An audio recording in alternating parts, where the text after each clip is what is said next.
Hello, everybody, and welcome to tonight's episode of Talking Elite, the history of WrestleMania. Tonight, we are finishing it all up with the last four WrestleManias, these last 4 years, WrestleManias 36 through 39. And I will take the blame because I did not put which Talking Elite it was. So I could edit it later or we'll have Connor do it. But yes, we are doing the final WrestleManias. Very excited to talk about them. We're only a few weeks away from WrestleMania 40, which we will review at the end of this. But tonight we've only got four WrestleManias to cover. Again, my name is Adam Glexy. Thank you guys for joining me. It's been my honor and pleasure hosting these Talking Elites with you guys. Very excited for what everything brings for the future. Connor will be joining us in a little bit, but for right now, my co-host tonight on the panel, he's the man of many decades of pro wrestling, from the golden age to the 80s to the 90s to everything, but he's always a great guy to talk to, and we love having him on. Jason, how you doing? I'm doing well. I feel like the last 2 weeks we've been on a date, just been the two of us. I mean, there's nothing wrong with that. I mean, I guess I owe you dinner, so I mean, at least. But yeah, no. So it's been really exciting, and I've said it the last couple of weeks. I know this is a lot to take in, but it's something that's part of pro wrestling history, as WrestleMania has been one of the biggest spectacles in pro wrestling since the 80s, and it's on the 40th anniversary now. So we got some big matches announced for this year's WrestleMania. But to begin with, we're going to be real quick. I don't know. Before we get into that, I kind of want to get thoughts of Jason. I mean, if you watched it last night, what were your thoughts on Dynamite last night? Up and down. Mm-hmm. I'm just not feeling Mercedes Moné. I know she's drawing some eyes to the product. I'm still, to what I told you last week, I'm curious to see if she can elevate the women's division to her level of what people think to be superstar status. I kind of, and it's not a good comparison, but when Medusa, Alundra Blaze left WWE years ago and threw the title in the trash can, coming over thinking that Bischoff was going to actually do a women's division in WCW, and she got kind of relegated back down to, I think they brought Bull Nakano in back then to face her in WCW too, if I remember correctly. I think so. But nothing really came of it. She wound up going back into that same kind of managerial valet role that she was in the last time she was in WCW before she became Alundra Blaze. Interested to see. I mean, I'm glad they're giving Swerve a one-on-one title shot. The man is over as crazy. I kind of, I'm looking at a lot of stuff, and it kind of gets off topic. But if you look, when Triple H had his heart issue, and in my estimation, Vince and Bruce Pritchard ruined NXT. Triple H has talked about it. Ring of Honor was on fire there for a while, and everybody was talking about Ring of Honor. And Triple H said, "Well, you know what? I've got the money; I can do it better." And he did. He brought in all those guys: Adam Cole, Malachi Black, Shinsuke, Kevin Owens, Sami Zayn. The list goes on and on of the people he brought through. And then a lot of those guys wound up getting released, not re-signed when he went out. And a lot of those guys were picked up by AEW and became, kind of like the core of what AEW has going on right now. You got the whole, take out I can't even talk tonight. Take out Bobby Fish. You've got the whole Undisputed Era in there, even though Adam Cole's hurt. Kyle O'Reilly's back. Roderick Strong's there. If you've followed Ring of Honor back in the day, the tie-in with the Kingdom. So it's all kind of there. And, I'm interested to see what, if Triple H does not, I'm still kind of iffy on where he's going to wind up landing, if he's going to come out, okay with all this Vince stuff once WrestleMania is over, because I don't think TKO it will do anything until after Mania, and I think that's when we're going to see who's going to fall and who's going to stay, as far as what the Vince stuff goes. But I mean, they rumor has it they want to clear out what's been close to Vince, and you don't get much closer than his son-in-law. I mean, granted, we don't know what kind of relationship they have. But I mean, again, I go back to how on fire NXT was, and then everybody was like, "Oh, AEW won the war." And see, I've never looked at it as a war, because NXT's always been the developmental brand and tried to push up new people. And when you had AEW versus NXT both on Wednesday nights, you didn't have Roman Reigns, Brock Lesnar, Seth Rollins, Kevin Owens, Sami Zayn on NXT. You had, the up and coming people, the new guys they're trying to introduce, versus a Chris Jericho, versus the other, John Moxley, versus the big time names that AEW had and was pushing really, really hard at first to get their product out there. So it's bringing in new people. I think it's time Tony starts cutting some. I understand why he brought in so many at the beginning, because he needed them to keep WWE from snatching some up or give other guys and girls a platform they had never had before. But the roster to me right now, WWE is very main event top heavy as well. So I think it was better for probably them to get some TV time for, how you feel about either company, for Okada, Ospreay to go to AEW, because WWE right now is so top heavy in main event status, people. So I don't know where they kind of would have went from there, but I know I got off topic, but I'm, like all the shows, I've said before, Raw is probably my least favorite show of the week. This was the best Raw that I could remember in probably about 2 years. And so with what they're doing right now, like I said, Dynamite to me was kind of up and down. The main event was great. There's just certain things the AEW does that I don't like, which is the constant Road Warrior no sell. The Ospreay match to kick it off. I don't like the way Tony structures his shows, for the simple fact I think he does his talent that's never been on a big stage. I think he does him a disservice. And the reason I say that is I love Ospreay. I'm liking him more and more each week. I didn't really get to see a whole lot of him, except for, what he had done in AEW. I don't get TNA here. I wished I did, because I'd watch it. And I don't have time, nor do I think about going on YouTube and watching clips from different shows every week. I just have it on in the background. But when you're coming in with that Big Bang Theory audience, and whether they're in the kitchen and they haven't turned the TV yet, and you come on and say, you structure the show around whether a Moxley, a Jericho. I know Moxley's taking some time off. Those kind of guys to where, if you're in the kitchen and look up, oh, that's Edge. That's where he's at. I knew I hadn't seen him in a while. Or a kid come in the room. Hey, that's Edge. Okay, it's Adam Copeland, but same point for a kid that has never watched AEW. And then you go into an Ospreay match, because you've already captivated them and you got their attention. But if there's two people wrestling in the first match that they've never seen before, that's where the viewership starts dropping. And I know Tony's doing some different things. He's bringing in some different people. There's something we're going to go into a lot next week. I'll just say this, I don't expect him, nor would I want him to try to replicate the WWE product.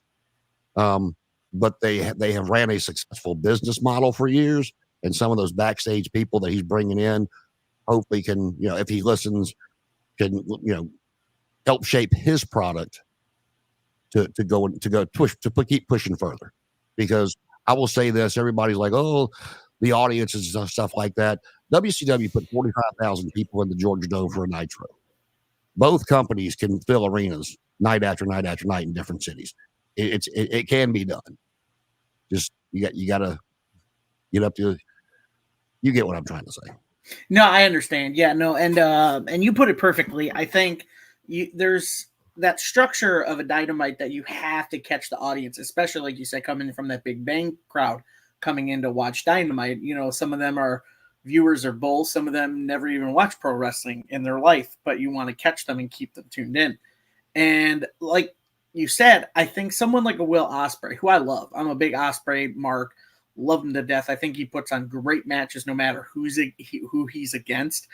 He's just going to put that person through the moon. We saw it at All In against Jericho. Jericho had no business in the ring with Will Ospreay, but Will Ospreay made him look like he was the Lionheart of days old. But I think putting Will Ospreay in there, someone sees someone like that, like, I don't know who that is, but I'm kind of intrigued by the way they move, by the way their match pace and everything like that. So it's kind of a 50-50 draw for me on starting off with the Ospreay Shibata match. You could have started the show off with Best Friends against the Undisputed Kingdom for the tag tournament. You could have started with that because everybody knows Orange Cassidy. And it feels like you start with him a lot, especially when he was the international champion. So I think just restructuring it, I think, like you said, with Tony getting those new people backstage, some of those, because he just hired that new guy for the live event stuff, that was a former WWE guy there. He was there for like 10 years, I believe, almost 20 years with WWE for the live events marketing kind of department. So bringing him in, and I think someone else had mentioned as I think the best other idea is probably bringing someone like a Scott D'Amore to help with creative. I think that would put you on the right path of what Tony can do as far as building the show and getting the audience pulled in from that Big Bang audience. And so I didn't hate Dynamite, but it wasn't the best Dynamite. There were some good matches, notwithstanding going with the Ospreay, Shibata, the main event. And I'll even put the tag match in there with Best Friends versus Undisputed Kingdom. I kind of like that. It was a good tag match. And again, because I'm a tag guy. And so, yeah, I think last night's Dynamite was decent, but I don't think it was great. And yeah, I would say the same thing as Monday Night Raw, watching highlights, probably had some of the best moments I've seen in the last couple of years, because I can't remember really good Raw. It was by far the best show they put on in at least 2 years. Yeah, for sure. But I do believe with this question real quick, Orange Cassidy, Copeland, Saturday or Dynasty, possibly. I mean, they could, but Cassidy's involved in that tag team tournament. His team would have to lose first in order for him to kind of focus on that. So we'll see on that. Jesse, what's going on? Thank you. And then you said, I just feel Undisputed Peak was when they debuted together. Yeah, but I mean, we saw that with Judgment Day. Judgment Day, they debuted and they've kind of lost traction, but they're holding titles, but they still have a story going. It's kind of like we still see with Undisputed Kingdom. We have a story going. So we kind of want to see where that goes with Undisputed Kingdom. As long as it goes the right direction. That's why if you bring in someone like a Scott D'Amore, I feel like you can go the right direction when it comes to creative.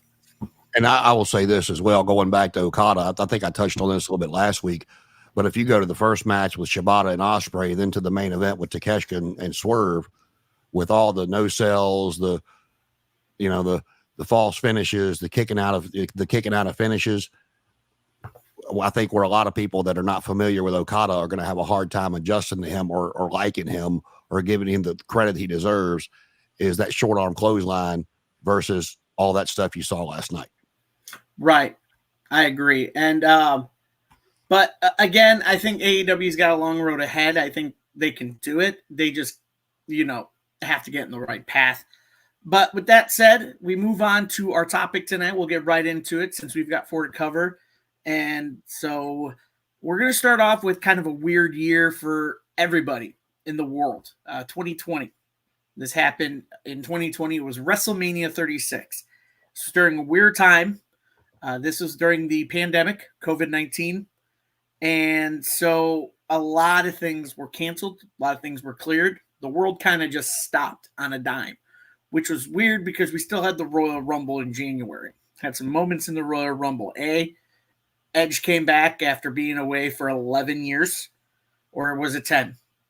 9. 9 years. He was gone for 9 years because of the neck.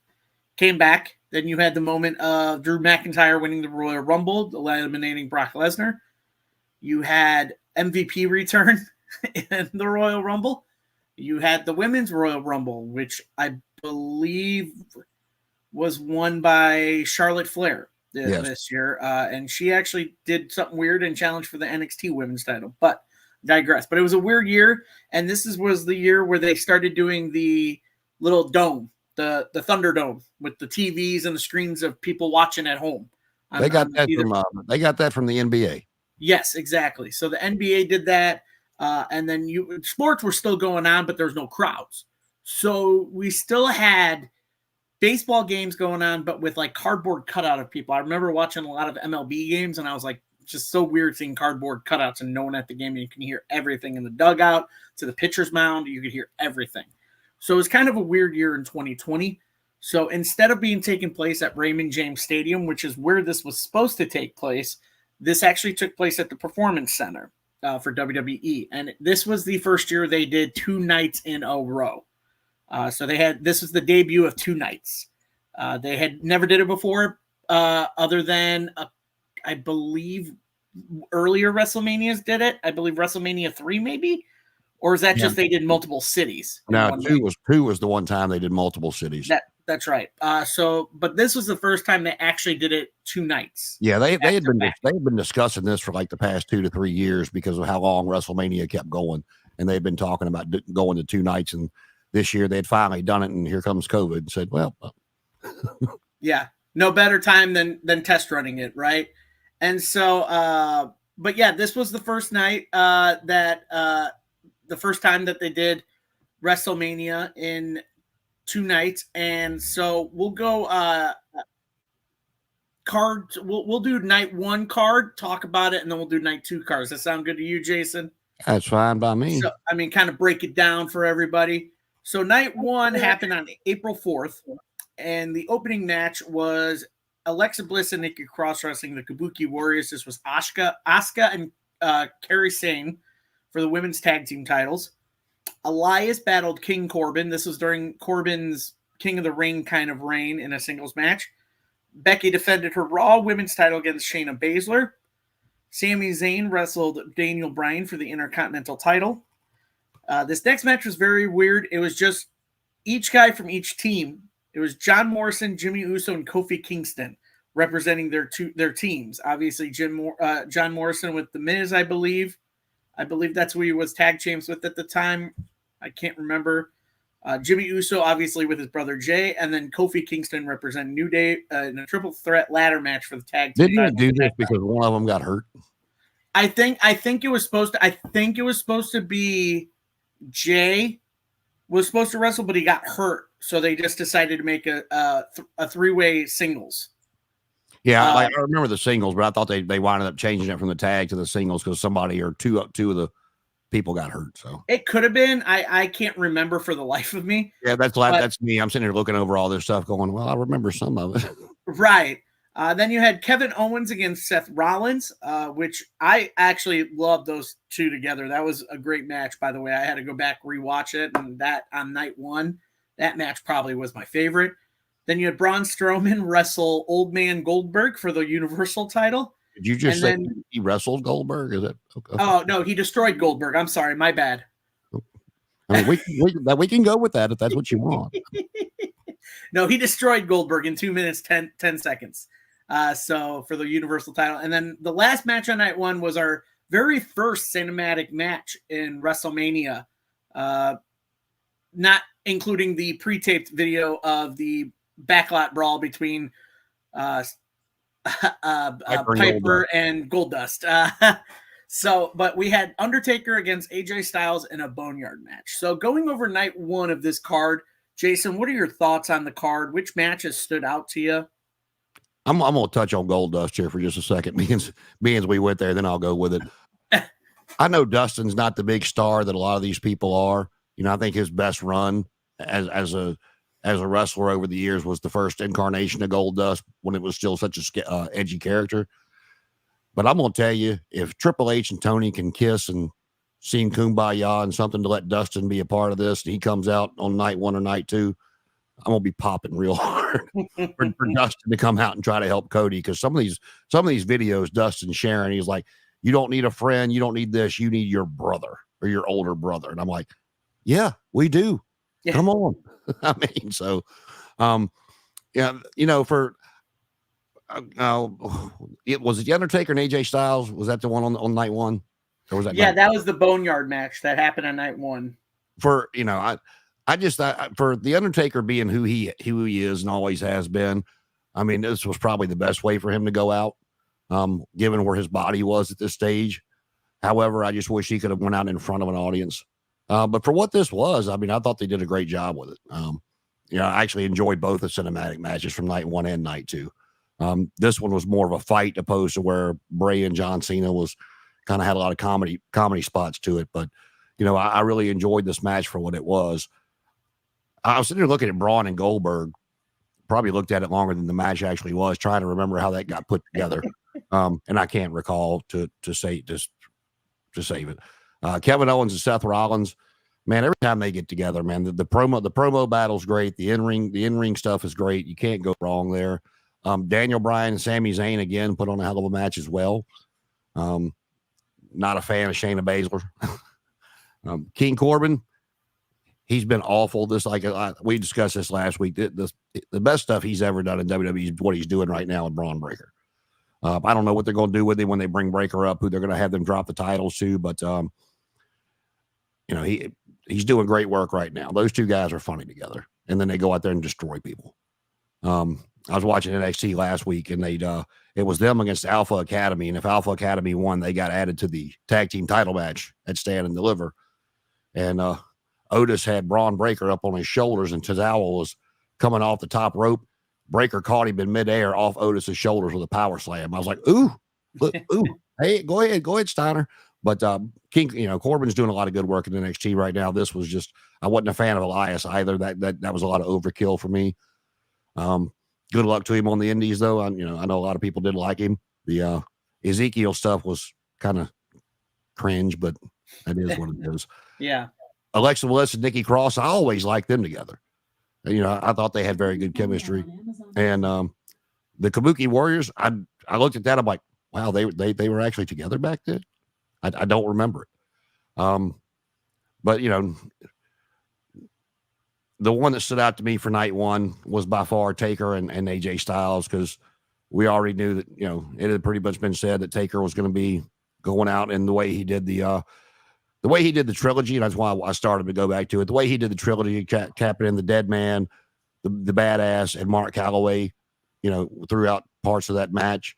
And then, of course, the meme that you see of, AJ thinking he's got him and Taker behind him laughing. I mean, like I said, I wish they could have done something for Taker in front of an audience for his actual last match. But for the circumstances it was given, I thought this came across very well. Yeah, no, night one of this pay-per-view wasn't bad. Not a lot stood out to me except for those two matches, like you said, the Taker and Styles match. Obviously, having Taker ride in on the motorcycle with the American Badass, going on with AJ coming in the casket, kind of mocking the Dead Man. And so this was, I honestly think heel AJ Styles is the best. Like, I don't know why I like heel AJ Styles, but this was heel AJ Styles, and I love the AJ Styles now, too. That's a heel that's kind of feuding with LA Knight. So I don't know why I like heel AJ Styles more than face AJ Styles. For me, it just works for some reason. No, I completely agree with you. Yeah, and so, but obviously the Kevin Owens Seth Rollins match, I was a big fan of both these guys in their earlier careers. Obviously, Seth Rollins when he was Tyler Black, and then obviously Kevin Owens when he was Kevin Steen. So, I mean, watching these guys kind of build up their careers, do what they do, and now, being on the card at WrestleMania, wrestling each other, kind of exciting to see. I will touch upon one match. I do think the Sami Zayn Daniel Bryanson match was good. I just wish it was longer. It was only 9 minutes, 20 seconds. I feel like it could have been a longer match. Obviously, they were crunched for time with both, the Undertaker Styles match, the Kevin Owens Seth Rollins match, and obviously the triple threat ladder match, because that was a big spot fest match that they want to get everything into. But I do wish Sammy and Daniel was longer, because those two can probably go for about 20 minutes tops, 30. Just basically what we see with Bryan Danielson now doing in AEW, just what he's doing with these Iron Man matches and the time limit matches, and just going the distance with all these guys, which gets me more excited for his match against Ospreay at Dynasty. So night one, not too bad. I think we both agree that the match of the night for us on that night one was Taker and Styles, and I agree with you. I do believe Taker should have had a more proper send-off in front of a crowd.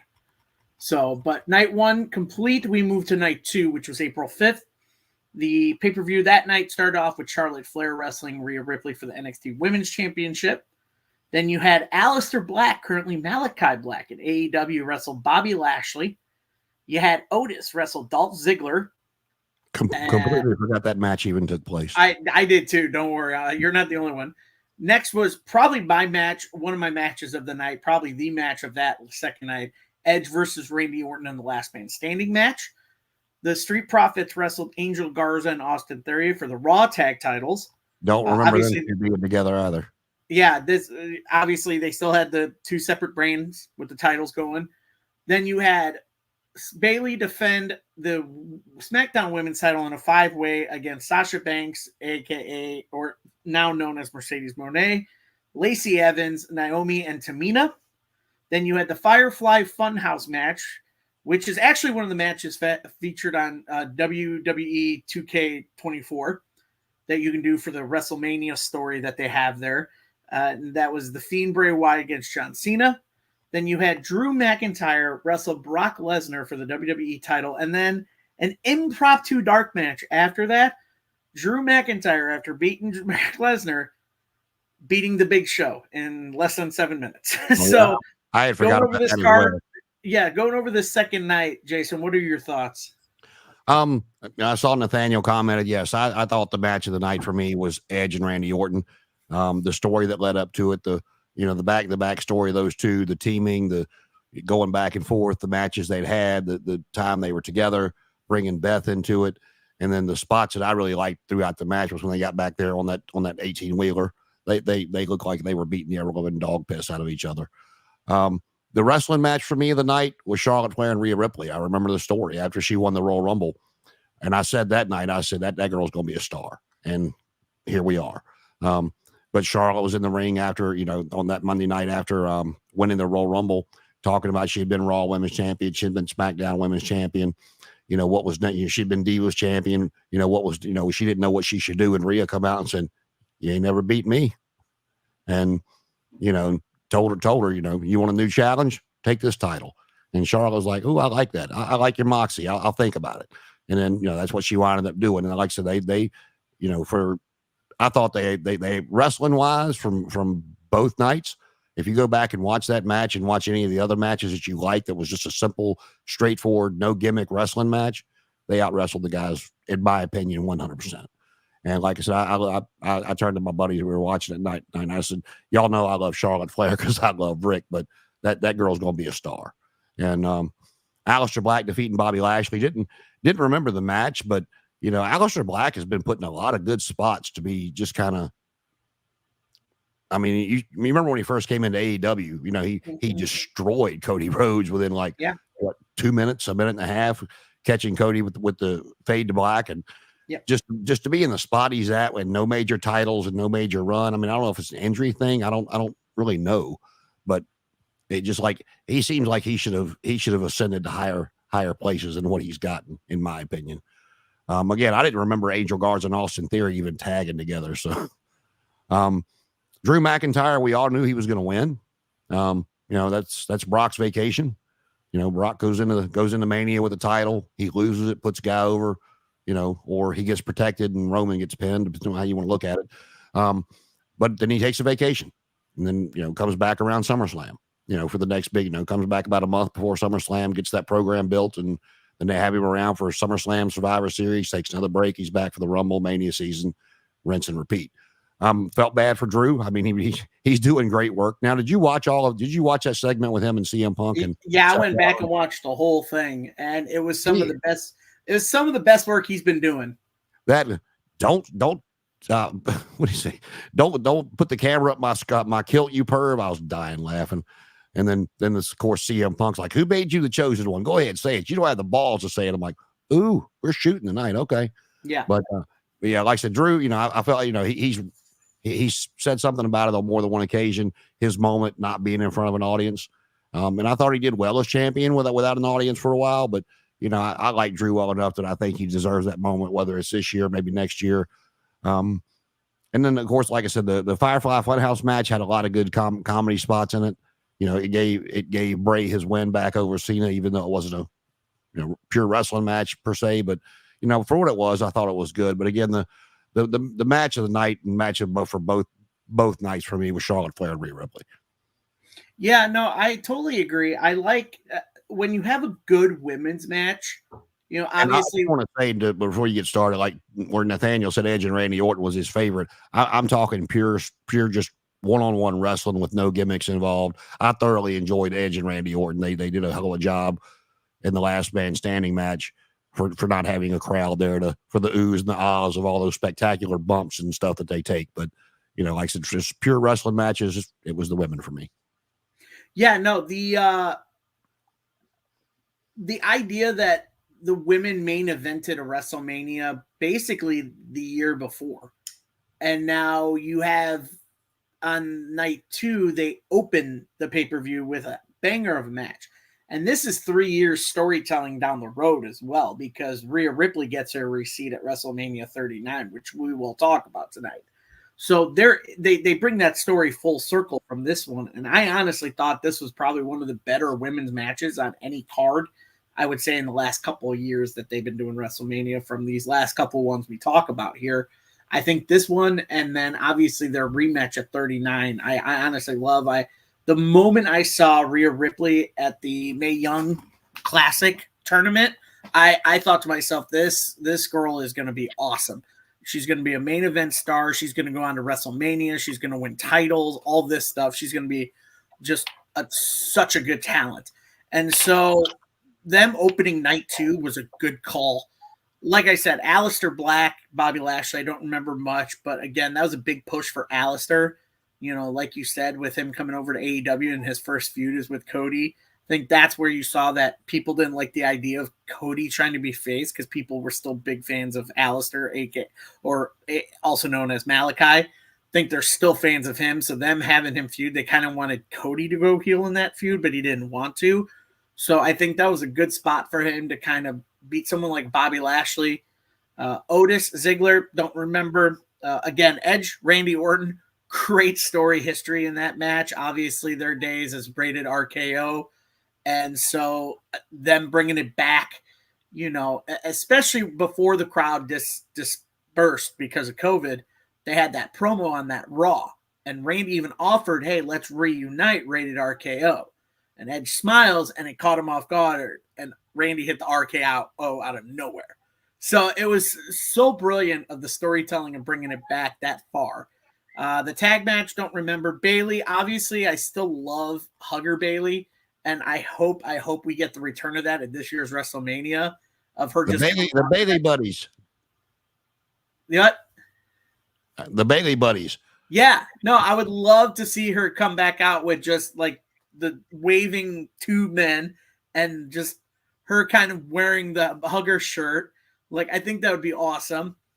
But she's always been one of my favorite wrestlers, very underrated.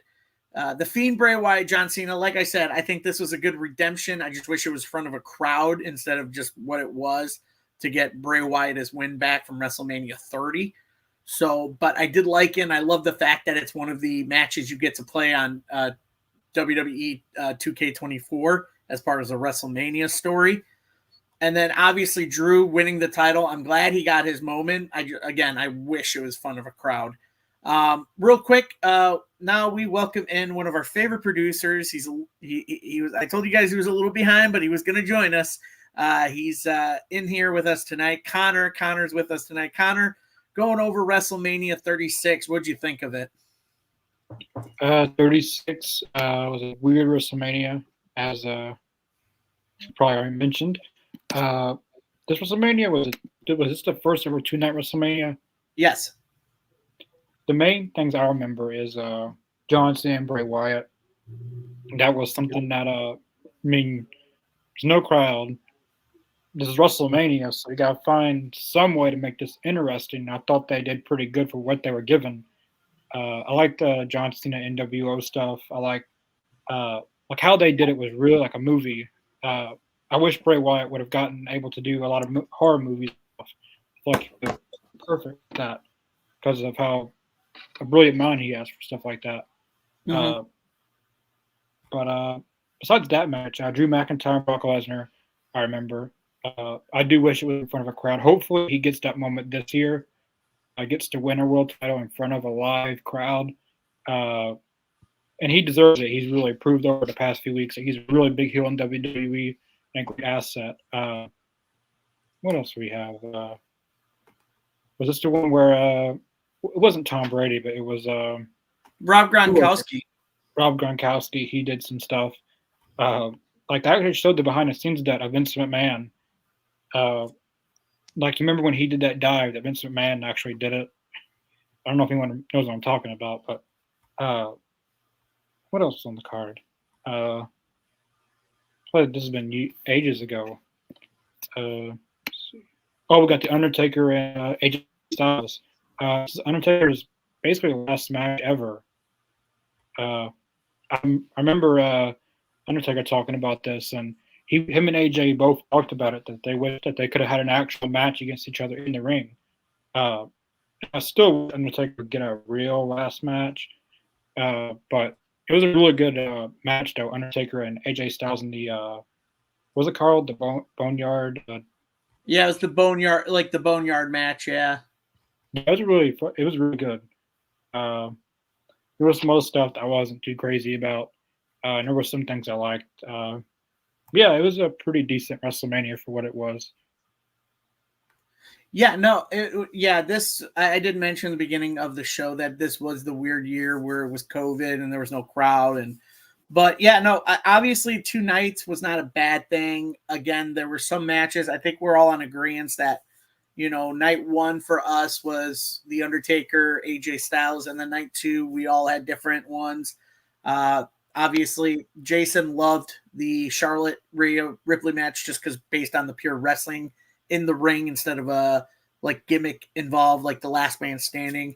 For me, it was still the Last Man Standing because the storyline and because those are the 2 guys I loved watching during the Ruthless Aggression era and even the late Attitude era. So you had a really good card there. Any final thoughts on WrestleMania 36 from either one of you guys? I'll just say this. This was like the beginning of Rhea Ripley. And if you watch WWE, enjoy it, because I'm not sure how much longer we're going to have Rhea Ripley. They will boo the hell out of the rest of the Judgment Day, and as soon as she takes the mic, they're chanting "Mommy, Mommy." They're cheering. They're going crazy.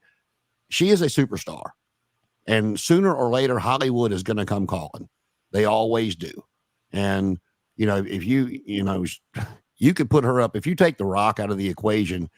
I mean, in my opinion, if you watch the different shows, you could put her out there with Roman. You can put her out there with Cody. You can put her out there with Punk, and she holds her own. She's good on the microphone. She's got the look. And sooner or later, Hollywood's going to come calling, and Rhea Ripley is going to be your first female that comes in and out, like you see The Rock and some of the others have done. Yeah. Connor, your thoughts on that? Rhea Ripley being like the first female pro wrestler superstar to kind of that gap like The Rock and John Cena did. Yeah, I definitely can see it. There's a lot of roles that I could see her in, especially in a Marvel role. I feel like she could play. There's a lot of characters I'm already picturing her able to play just because of her personality that she connects well with. Yeah, I could definitely see it. Hopefully she's around a little bit more longer. I feel like she's really she's one of my favorite women's wrestlers in WWE. She's number 2. Number 1 is Tiffany Stratton. But I really like Rhea Ripley. She reminds me a lot of Chyna. That it's not just her body stature. It's that she's basically what Jason said, that she can go toe to toe with anyone on the mic. Not many women can do that. But she can. I feel like if they put her with The Rock on the mic, that she may very well hold her own on the mic with just about anyone. So, yeah, I could definitely see her going to Hollywood eventually.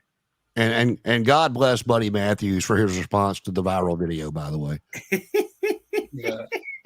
That was so good. You didn't see that, Connor? Yeah, I've seen that. Yeah, his response was great. It wasn't something along the lines was "That's every day for me." Yeah. Yeah, no, I think there's not many men that I'm envious of, but he goes from Alexa Bliss to Rhea Ripley. It's come on, dude. You got a good body, but Jesus. It's the beard. I am telling you, it is the beard. It does wonders. You're talking about your secrets now? Is that what it is? That's basically what it is. Oh, man. All right. Well, moving on, we move to WrestleMania 37. Again, this was another year where there was no crowd again. We had the Thunderdome again with the screens and everything. yet we had no pre-show matches for the most part, I believe, on both nights. We went straight into the pay-per-views. Obviously, you had, I do believe NXT did have something the day before all this or earlier in the day. I can't remember, or if it started the following year. But again, this actually did take place at Raymond James Stadium, but with no crowd. Again, it was just the screens. So, but this match, this pay-per-view was kind of stacked as well, because you had pretty much everyone on it that you could fit. So, Connor, and I let Jason know what we're doing is basically with these 2 nights, we'll go over night 1 and then night 2 individually, and then talk about it overall in the end. So, night 1, our pay-per-view starts off with Bobby Lashley beats Drew McIntyre with the WWE Championship. I do believe this is the one where, I can't remember if this is the one where Roman Reigns got involved and cost Drew McIntyre. I can't remember that. I think he came back at SummerSlam, maybe. Yeah, because he came back at SummerSlam and won the Universal title. So, but I can't remember. No, you know what? I lied. That was the following year, because it was against it was Brock Lesnar as champion, and he cost him that title. So, but Natalya Tamina won the tag team turmoil match to receive women's tag title the next night. Cesaro wrestled Seth Rollins, a very good match. Again, one of those matches where I wish it was longer. Then you had AJ Styles and Omos wrestled the New Day for the Raw tag titles. Yeah. Then you had Braun Strowman against Shane McMahon in a steel cage match. Then you had the debut of Bad Bunny in a WrestleMania. Had he appeared at the Royal Rumble beforehand and teamed with Damian Priest at this one to wrestle The Miz and John Morrison. And then the main event of night 1, again, the first women's main event since 35, Bianca Belair wrestling Sasha Banks for the SmackDown women's title. Jason, we'll go to you. What are your thoughts on night 1 of WrestleMania 37? Not much. No, I'm just looking over. I'm sitting there like I'm trying to remember why in the world Shane McMahon wrestled Braun Strowman. I don't remember the build up to that or nothing. I believe for this one, I do believe it was Shane basically bullying Braun, like making fun of him and okay, him. Now I remember, like, they were being out there a bully, like, basically being a McMahon. Yeah, and for some odd reason, it just, after Shane's babyface turn all those years ago, it just wasn't coming across like his dad could as that asshole on TV. But honestly, the main thing I remember from this night 1 of WrestleMania was the praise Bad Bunny got. Believe it or not, I mean, his videos were all over the place. Him hitting the Canadian Destroyer on the Miz. Just everybody was in awe. Of the work he was able to do inside the ring, being his first match. Bobby Lashley winning, defeating Drew McIntyre. I like Bobby Lashley. I wish they would put MVP back with him, and give him. I'm sure the Street Profits could pull off a heel persona, especially with MVP there, because he's just. I mean, MVP and Bobby Lashley, whether it's been WWE or TNA, have always done great work together. That's why they broke them up. I mean, you could still have Omos as an attraction and have MVP come out with him, but I mean, Omos is one of those, like, there's nothing else left to do with him. And I hate to see anybody out of a job, but I mean, really, what are you going to do with this guy? But like I said, but Bad Bunny's the main thing I remember from this. Belair and Sasha Banks, Mercedes Moné had a solid match. Cesaro and Seth Rollins are always going to have a solid match. Again, maybe not the time we'd like to see it given. Don't remember the feud, but I really don't remember the match. But again, I can look at the 2 guys and tell you they're going to have a solid match every time they go out there. But Bad Bunny's what I remember from this the most. Yeah, Connor, what's your thoughts on night 1 of WrestleMania 37? If you remember a lot of things from that night.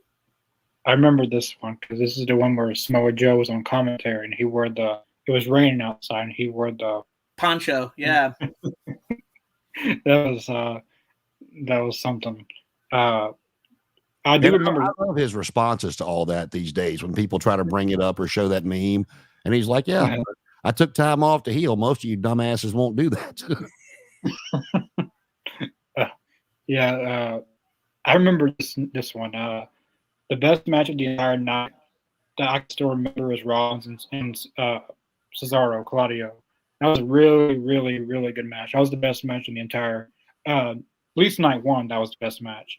Bad Bunny, he did a freaking Canadian Destroyer. Not many celebrities come in and do a freaking Canadian Destroyer in their first ever match. Like I was, like that match I marked out for. Like just to see that, like Bad Bunny, like I didn't take him serious at first. I thought like See, that was bringing me right there. I didn't take him serious at all either. like I thought like they bring in these celebrities and they just do dumb stuff. It's WrestleMania, throw them on promotion. They use his music. That's that. But he comes in, does a freaking Canadian Destroyer, and then sets up for Backlash in Puerto Rico and the whole place going wild. Shane McIntyre was pretty good. Yeah, Shane and Braun thing I didn't really care for. I didn't like the AJ Styles and Omos. I feel like AJ Styles could have done something better than that. As Omos isn't doing anything right now. Yeah, for me, the best matches or the best moments of this show was definitely the best match was Claudio and Rollins or Cesaro, whatever you want to call him, and then Bad Bunny. He really had a very good moment out of that. He wasn't just a celebrity coming in; he actually took the time to learn how to do Canadian Destroyer.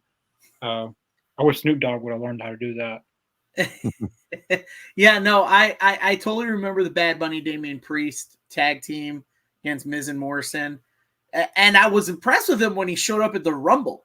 Yeah. He showed up at the Rumble and like literally like did like the jump off the top rope and then hitting clotheslines. He eliminated someone. I think he eliminated like Sheamus at the Royal Rumble, so it was like huge. Well, when they did the pay-per-view in Puerto Rico last year or the year before, and had him and Damian against each other, it was a solid match. Oh, it was fantastic. It's almost like he was like born and bred to be like a pro wrestler. You know, we talk about like, do certain people transition into pro wrestling? And you look at someone like Bad Bunny, and hell, I'll even go with Jake Paul. I mean, or Logan Paul. Sorry, Jake Paul's his brother who's about to get his butt kicked by Mike Tyson. But we can only hope.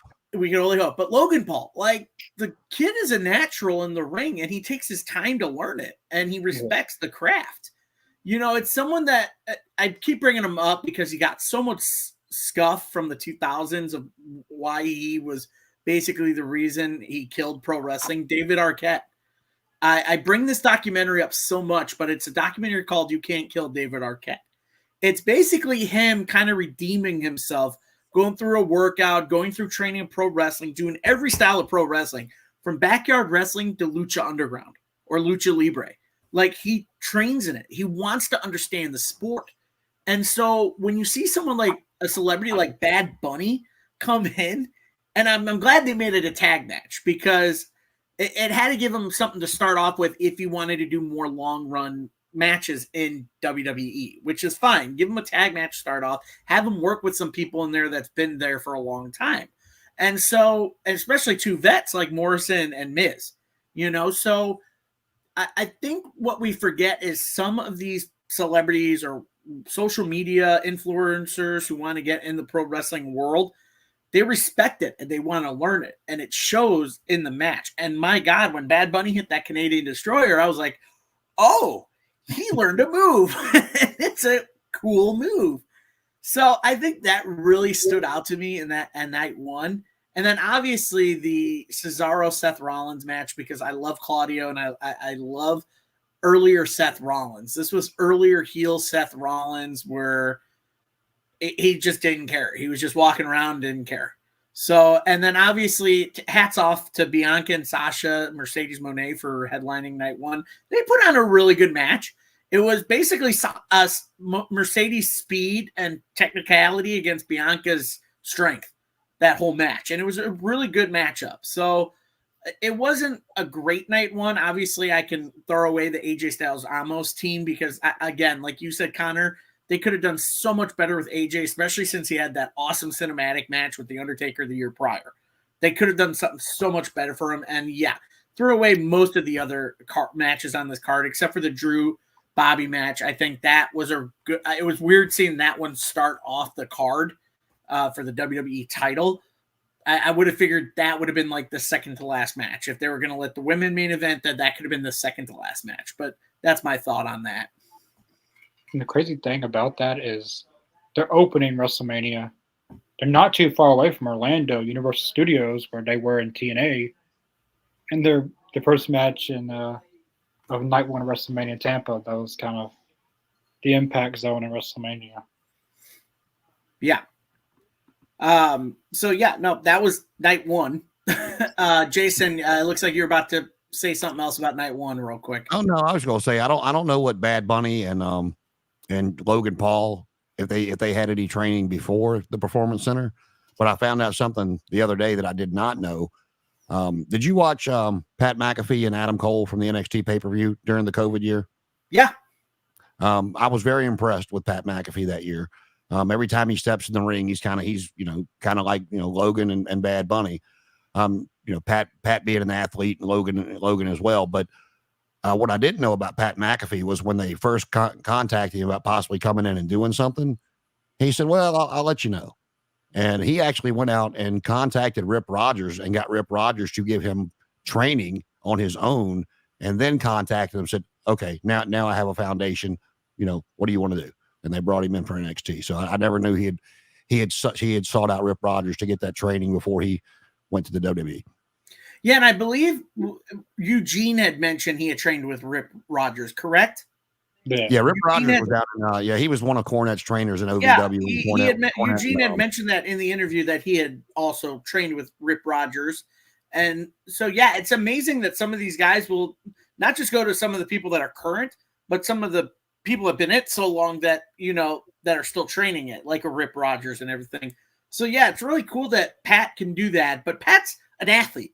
I mean, if you ever watch any of his old tapes from when he played from the Colts, dude hits people, and he was a punter. He laid people out from returns. He did not care. He just did not care. He was a big guy, and he was a punter, and he did not care. He threw his whole body at people. So I think that's why I respect McAfee kind of transitioning into pro wrestling. And you know what? The guy's entertaining on commentary. I don't care what you say. Him and Michael Cole, for some reason, mesh so well together. And I don't know when they put him on SmackDown with Cole the first time, Cole had said on a few different interviews that McAfee had reignited his passion. He said, of course, it also helped that Vince McMahon wasn't screaming in his ear the whole night. But you talking about not caring. McAfee had said it. Somebody asked him how much money he was making for WWE, when he first went to SmackDown, and he was very gracious about it. He said, I know what they pay me is a lot of money to a lot of people. He goes, but in the grand scheme of things of my show and what I make, for me, it's kind of pocket money. They're not paying me a whole lot of money. He goes, I do it because I like it. I've always loved professional wrestling. And I think that comes across in his commentary because he don't care. He's going to do his thing the way he wants to do it without somebody screaming at him going, no, you need to do it this way. Pat's going to do it his way.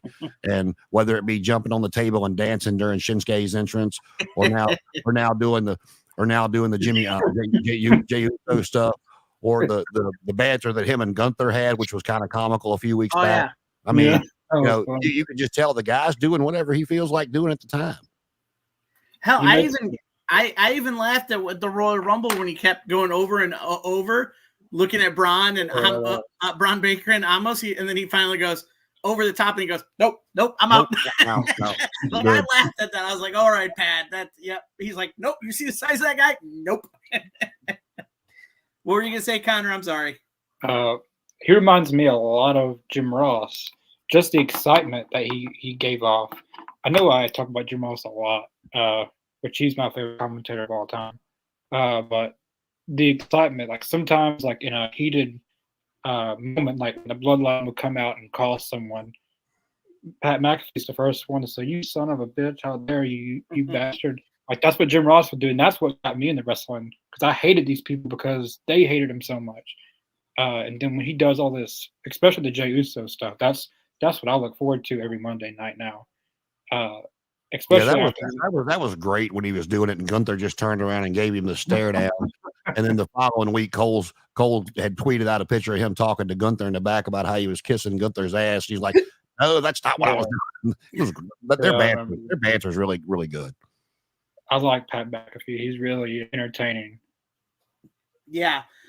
So we move on to night two. Night two actually had some decent matches. Actually had some, I believe, some of the better matches. Sans maybe a couple. But we start off with a quick match between Randy Orton and The Fiend. I believe this was The Fiend's return after the whole Randy setting him on fire and feuding with Alexa Bliss kind of thing. And The Fiend comes back in full garb. Then you had Nia Jax and Shayna Baszler, who I completely forgot were women tag champs at the time, beating Natalya and Tamina, who won the Battle Royal the night before. Then you had a match where I thought they were going to go longer because of the history of these two men, Kevin Owens and Sami Zayn. Basically, it was 9 minutes, 20 seconds. And I wish it was longer. And this was the night that Sami Zayn came out with Logan Paul. So Logan Paul came out. This is like the first appearance of Logan Paul in WWE, coming out with Sami Zayn. And then you had Sheamus wrestle Matt Riddle for the United States title. Then you had Apollo Crews wrestle Big E in a Nigerian drum fight match for the Intercontinental title. Then you had Rhea Ripley wrestle Asuka for the Raw Women's title. And your main event was Roman Reigns with his brother Jay and Paul Heyman, basically the build of the bloodline, the start of it, wrestling Edge and Bryan Danielson in a triple threat match for the Universal title. Jason, your thoughts on night two? The t-shirt. I smashed him. I stacked him. I pinned him. The way he won the match by, putting Edge on. I can't remember which one was first, but put one on top of the other one and getting the pinfall. That was with the two guys that he was in the ring with. I looked and I said, "Oh yeah, here we go."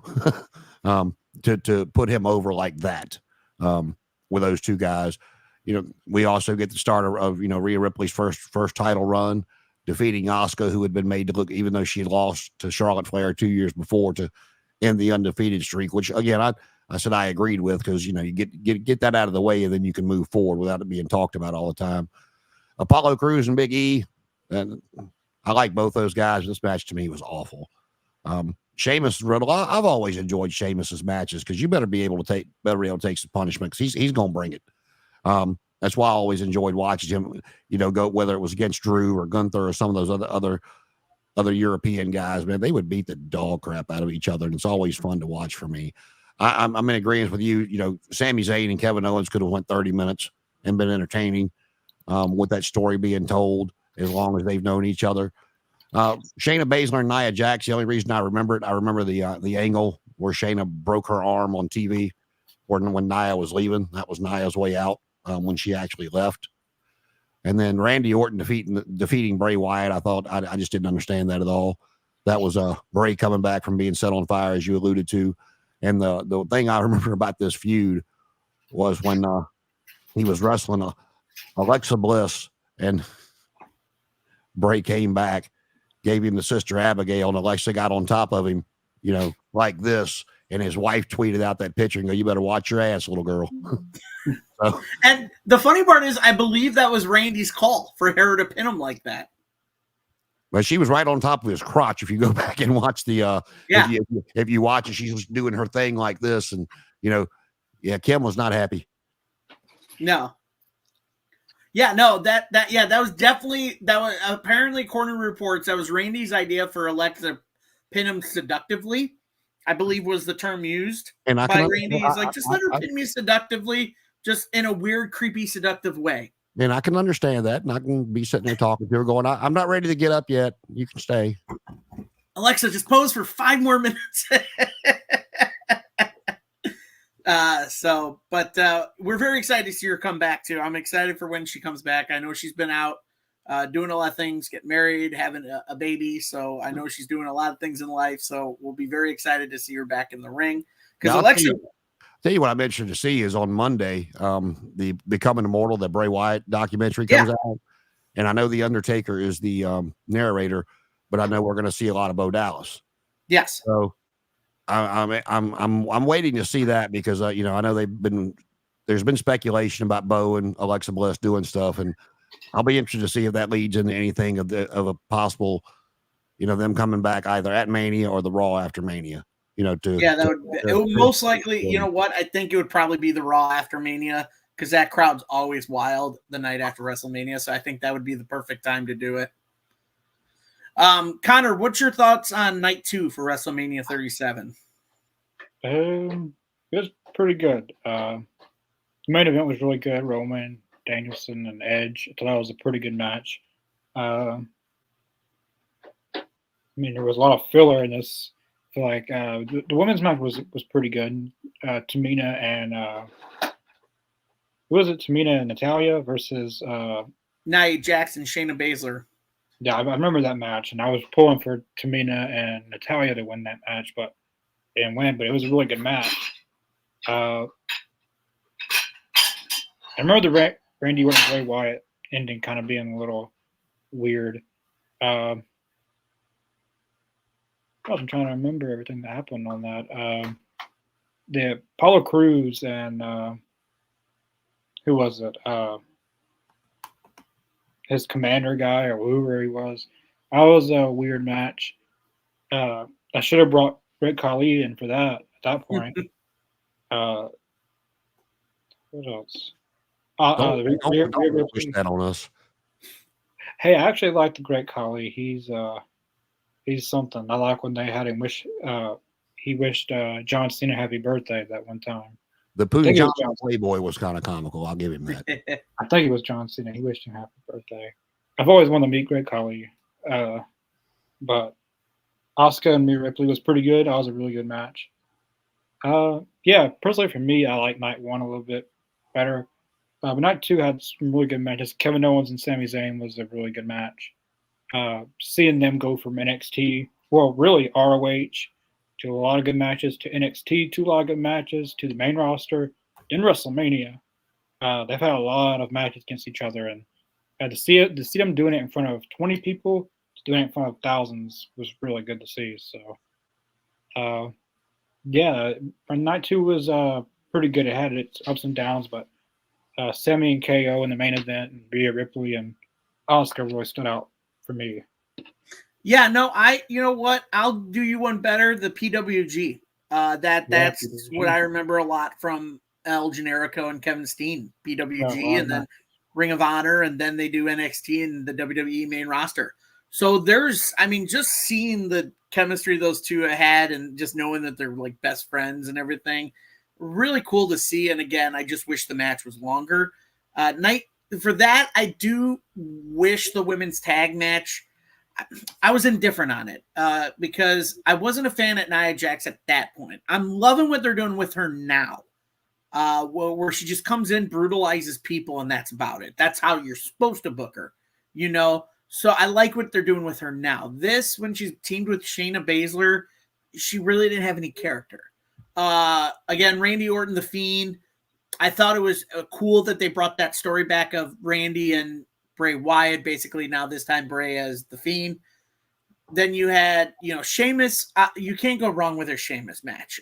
Sheamus always has great work in the ring, no matter who he's with. I mean, we talk about it because he's one of Triple H's boys. And here's my thing about this, and I'm about to go on a little tangent here. We talk about it earlier, Jason, about after WrestleMania, about how TKO may clean house to those close to Vince. And you said who would be closer than his son-in-law? Well, they get rid of Triple H, then you got a lot of people you lose that were close to Triple H as far as talent. Sheamus is one of them. Sheamus is a big Paul guy. He's a big Paul Levesque guy. Paul loves him. He's been rumored to be on his way out anyway. I mean, that's another thing, too, is another thing we don't talk about is contracts enough.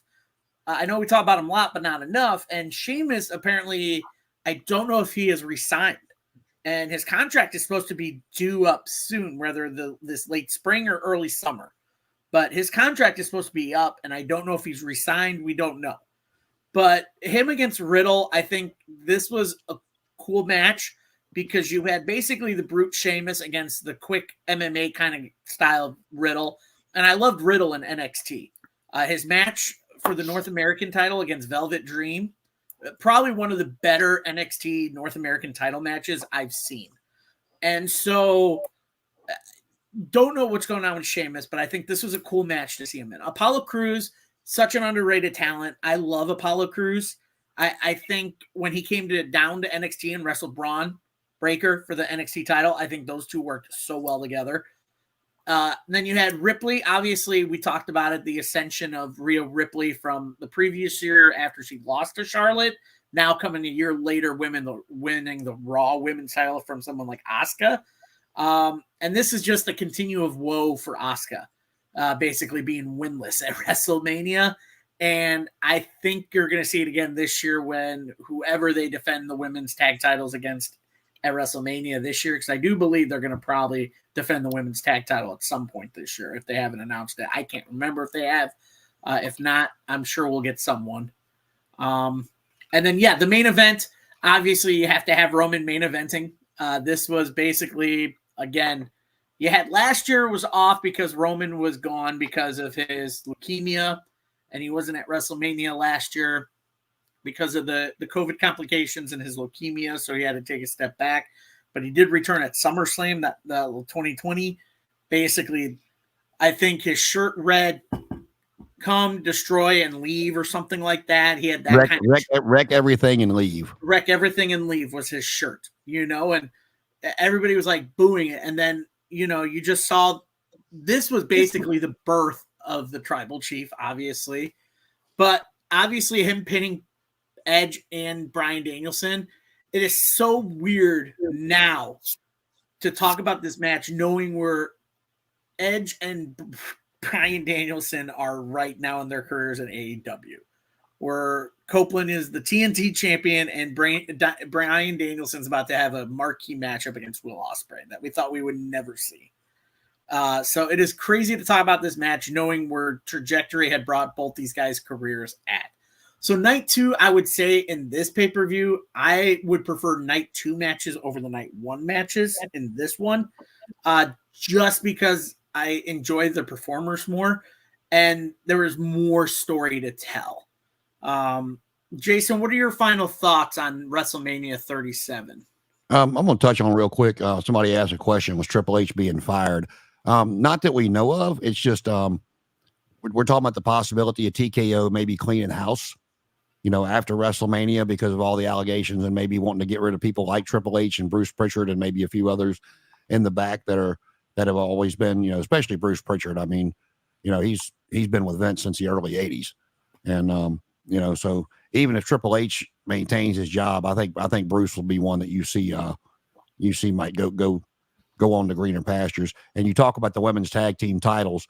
I don't think they've announced it yet, but I think what you're going to see is Naomi and Bianca taking on the Kabuki Warriors with the storyline that's being told.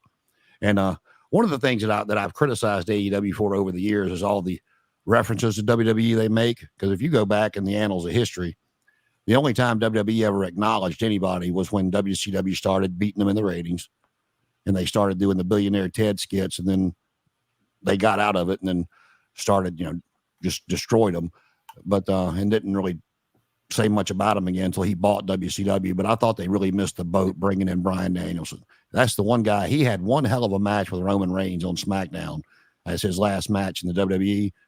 And they, I think he could have been presented a little bit bigger of a star than he was when he first came in. But as far as this WrestleMania goes, no, I mean we've covered everything. Those were my main takes from it, though. But like I said, the women's tag team titles this year, I think you're going to get Bianca and Naomi in that spot. Yeah. Connor, your final thoughts on WrestleMania 37? I do want to say we're talking about Kevin Owens and Sami Zayn. There's one tag match I've always wanted to see. Kevin Owens and Sami Zayn versus Edge and Christian. They're all from Canada. Believe it or not, they're all from Canada. So that would be pretty cool if they did in Canada. We could talk about this in AZ Canada. Like, that would be pretty cool if that ever happened. It was both nights had a good variety of stories and wrestling. And I really enjoyed Kevin Owens and Sami Zayn. There's a lot of good matches on both nights. I thought it was a pretty decent WrestleMania. Yeah, no, I think overall it was it was what it was worth, I think, especially it being the last night or last time they did it without a crowd, because later on that year they would start welcoming crowds back and everything. So, and then you had a couple of persona turns after this WrestleMania. Obviously, you got a little bit of it during the pandemic years of the Seth Rollins cackling kind of like weirdness character to him. But it kind of shined more so the following year, which is what we're at now, WrestleMania 38. This WrestleMania was huge because A, it was back in front of a live crowd. B, it was in Texas and Arlington at the AT&T Stadium, and that crowd's always pumped. And C, we'll touch on it, even though I don't like mention his name. This was actually the last WrestleMania that Vince actually kind of had his hands on. Basically as in charge. It was basically his last baby was this WrestleMania. And so it was something different. And we also had something shocking at WrestleMania 38. So going over the card, and we'll talk about the shocking moment, but night one, you had the Usos wrestle Shinsuke and Rick Boggs for the SmackDown titles.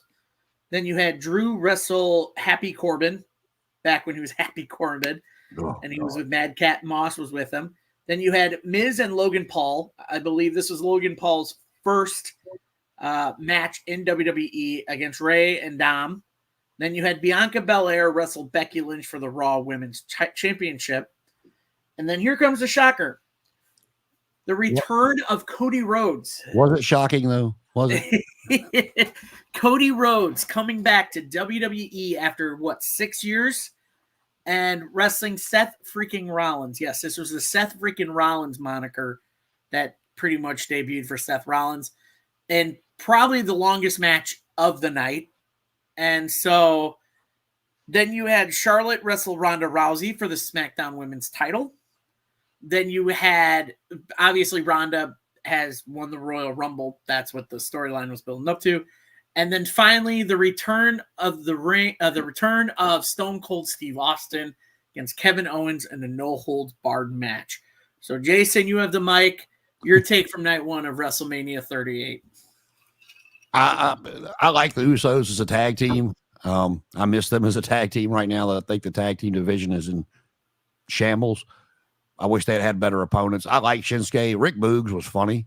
The guitar playing, the Pat McAfee standing up and doing the guitar on the announce desk. I just thought they could have had a better tag team for WrestleMania for the Usos, though, in my opinion. Boogs hadn't wrestled that much. And the Miz and Logan Paul, I was actually surprised that they beat Ray and Dom. I thought Ray and Dom would win this match. And then, the Miz turning on Logan Paul at the end of it to get his spotlight and then setting up them later.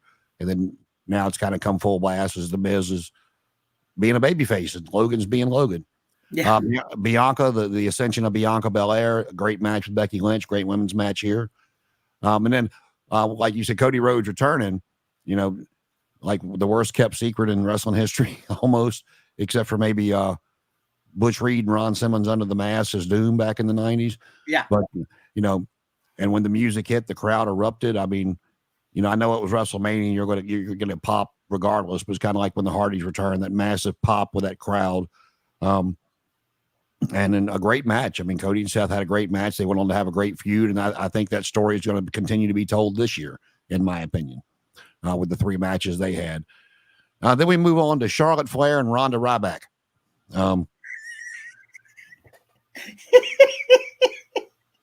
No, continue. Sorry. Have you seen the shit she's talking online? Oh yeah, no, I mentioned it. I can't remember if I mentioned it on AEZ Canada about her book and how much she badmouths WWE right now. And there's a lot of things you can say about WWE over the years, but it being a shit show in the back is not one of them. There, everybody's always said how well oiled a machine it is. And, I loved Ronda Rousey in UFC. I was excited to see her come in. I thought she brought star power, not only to the company, but to the women's division. But like we talked about last week, she had that great first outing with Kurt Angle against Stephanie and Triple H, but she never got any better. And it's like, and one of the quotes I've seen floating around is that she said that she talked to Triple H and told him she could not be associated with mediocrity. Well, maybe if you got your lazy ass up and went down to the performance center and learned how to wrestle, it's like Becky Lynch made a comment that said, all due respect, she just couldn't wrestle. No shit, Becky. Thank you. It's like, but you want to, just because you can fight in the UFC, if you're too damn lazy to come in and learn the craft and you want to blame it on the company that just threw you the world, that threw you the first women's main event of the WrestleMania and gave you every opportunity in the world to make something of yourself and probably become a bigger star than what you were in the UFC. And now you want to badmouth the company because you're just too damn lazy to go work. I mean, look at Tiffany Stratton. Tiffany Stratton's a prime example. She came in, as a tryout at the Performance Center. Yeah. And she reminds me a lot of Charlotte Flair. And she's athletic, that BME that she does, PME as she calls it. I mean, the girl's good. I think she's going to be a star if she continues at the level that she's doing right now. So if somebody can come in off the streets with nothing but gymnastics training, and that's not a knock on Tiffany Stratton at all, but if somebody can just come in from gymnastics and put in the work to go out there, I mean, she was not good on the microphone, she was not good in the ring, but it's the company's fault. Bitch, please. And then Stone Cold Steve Austin coming out for what was supposed to be the Kevin Owens show, and he got him out there and he's like, I don't want to interview you, I'm going to fight you. And Austin's like, all right, I didn't see that coming. And then Austin showed he could still have, one more match Austin style. So, and the crowd loved it. The crowd ate it up. And it was good to see Steve come back. And, people know that he was wrestling, but they weren't going to get him the next night on Monday Night Raw. Like we went back to, WrestleMania 19, I believe, his last match against The Rock, when nobody knew that was going to be his last match, but him and Vince. And, but, it was good to see him get back in the ring. And for his age, he was in great shape. Yeah. Connor, you're taking night one of WrestleMania 38. Yeah. After you get your laughter out. Yeah, that was something. I thought night one was better night out of the two. For one, Cody Rhodes, not really debuted, returning to WWE. Well, actually, Cody Rhodes did debut, because we hadn't seen Cody in a while. We saw Stardust. But it was really, at the time, I hated Cody for going over to WWE but I kind of just snapped out of it. Cody Rhodes actually is a big star in WWE. Like, he really proved himself that he's not just Dusty's son anymore, that he can really be a big name, not just any name, but a company name. He's proven that, going to people's birthday parties and weddings, and also if he does. This match was really, really good. I love the entire entrance, how they did it with the pyro, to the Cody Vader, to everything about that was really, really good. And also, Stone Cold Steve Austin returning. Like, they didn't announce that he was going to wrestle, really. It was all speculation, really, that he was going to wrestle. But to actually see, like, them ring the bell and Stone Cold in the ring was pretty surreal. Like, I didn't think they would actually have him wrestle. But he goes on and puts on a pretty decent match for his age. I wasn't expecting, attitude era Stone Cold Steve Austin, but it was pretty good for what it was, seeing Stone Cold and Kevin Owens. And that gives me hope that eventually we'll see Stone Cold versus CM Punk, which Stone Cold said, we'll see about that. If anyone's seen their 2K20, I don't know if it was 2K13, but that interview they did, Stone Cold and CM Punk with Jim Ross, it's really, really, really good. Like, and they were it was really, really good. Like, that could be, all they got to do is show that and continue to start from there. But what else was on night one? Mainly for me, those were the two high points of the night, but there was also some other good moments. Pat McAfee wasn't on this. He was on night two, right? He was night two, yes.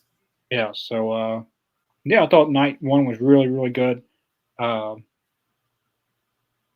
It's still surreal that Stone Cold had a match in this decade. I thought it was really good.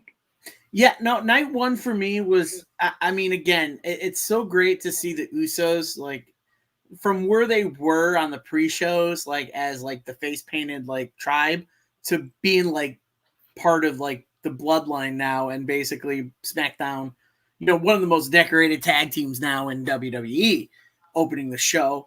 And then you had, Drew always getting a moment at WrestleMania, again in front of a crowd, beating someone like Happy Corbin, which was great. Then you had, Miz and Logan Paul debut as a team. And again, see them beating the Mysterios, it was crazy. But also just seeing young Dom at a WrestleMania too. Like, it was Dominic's first WrestleMania as well.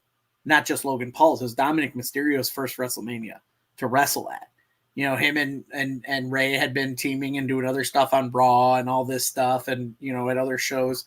But to see them finally, like, wrestle a match together as father-son at WrestleMania was kind of a special moment. Obviously, Bianca Belair, this was the prime of Bianca Belair being, shoved in our faces. And it's nothing against Bianca. Very good talent, but it's too much. Like, we get it. She's very talented. But, it was cool that someone like Becky Lynch, who at the time was known as Big Time Bex, this was her Big Time Bex moment when she came back at SummerSlam, won the Raw title from Bianca, and, now they headline at WrestleMania, and it was a decent match, 19 minutes. I believe this was the match that Becky also hurt herself in. I can't remember, or if it was their rematch at SummerSlam, but it was one of those matches that she hurt her shoulder. She dislocated it. I believe it was SummerSlam. But yeah, the return of Cody. I remember going to that show in Nashville at AEW. The first one that I went to that I actually got a connection with you, Connor, that night you had messaged me and asked me if I wanted to be on this podcast. And someone outside in that line, I was wearing my Cody shirt. And someone said, do you think he's going back to WWE? I go, if he does, good for him. That's what I said. I said, you know what? If that's what he wants to do and kind of redeem himself over there, for all means, let him do it, because I'm still a Cody Rhodes fan. I don't know why. I met the guy back in 2008, and this was back when he was a heel, when he was with Ted DiBiase Jr., as a tag team. And he was the nicest guy. I was like, I don't care where he goes. I'm going to be a fan of him no matter what. So seeing him come back as the mystery opponent for Seth Rollins, because you heard rumors. People were like, you'll have a mystery opponent, and everybody was like, oh, crap. Who's it going to be? Some people thought it was The Undertaker. Some people thought it was going to be The Undertaker to give him a proper final match against someone like Seth Rollins. But then the chatter started when Cody had mentioned on that promo on Dynamite saying, didn't get my contract yet. Don't know what I'm going to do. I hadn't re-signed anything. And then he hadn't shown up. So then the murmur started there about, crap, he might be going back to WWE. If that's the point, or he might do independence. We don't know. Did you watch the Becoming Cody Rhodes documentary? Yes. I haven't done it, because everything on the internet is so subjective to opinion. He didn't say anything bad about AEW or Tony. He just said that it was a personal reason he left. It was a conversation between him and Tony, and it was going to stay personal. And I'd love to know the exact reason why he left. I just, because you would think starting a company with, even though it was with the Bucks and Kenny and stuff like that, that would be your baby, and you would want to see it succeed and be part of the reason it succeeded. And I know he still wishes him well, but I would love to know the exact reasoning on why he decided to leave something he helped start. For me, I think it was unfinished business in WWE.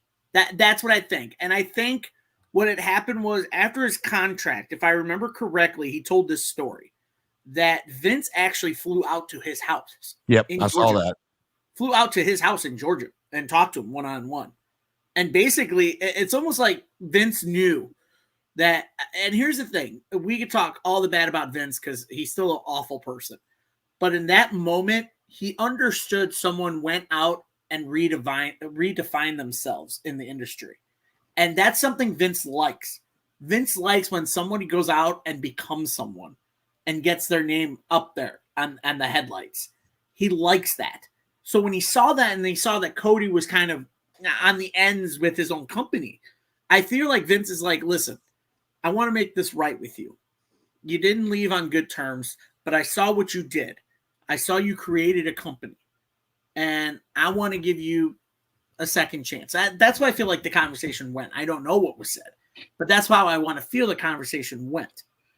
Obviously there was still, when he came back, there was still some heat between him and Paul Levesque, maybe that's hashed out now. I think it is because of the way they interact at media conferences after pay-per-views.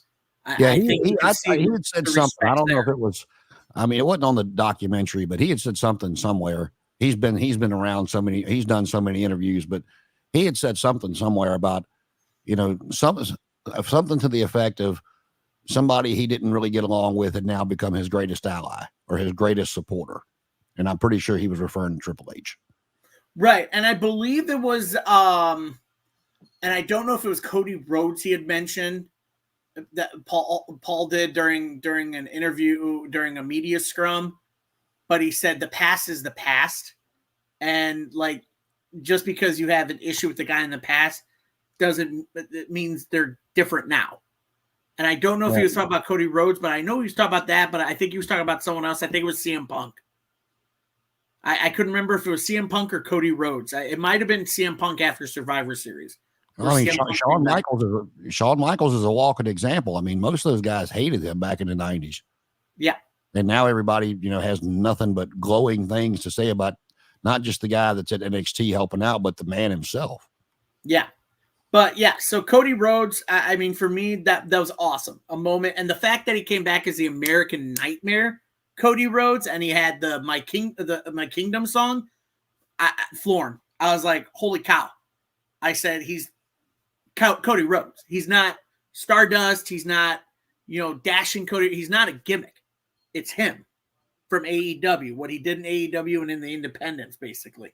Like, yeah, he had said when Vince came to his house and he said he thought it was just kind of to bury the hatchet and whatever. And it turned into a completely different conversation than he expected.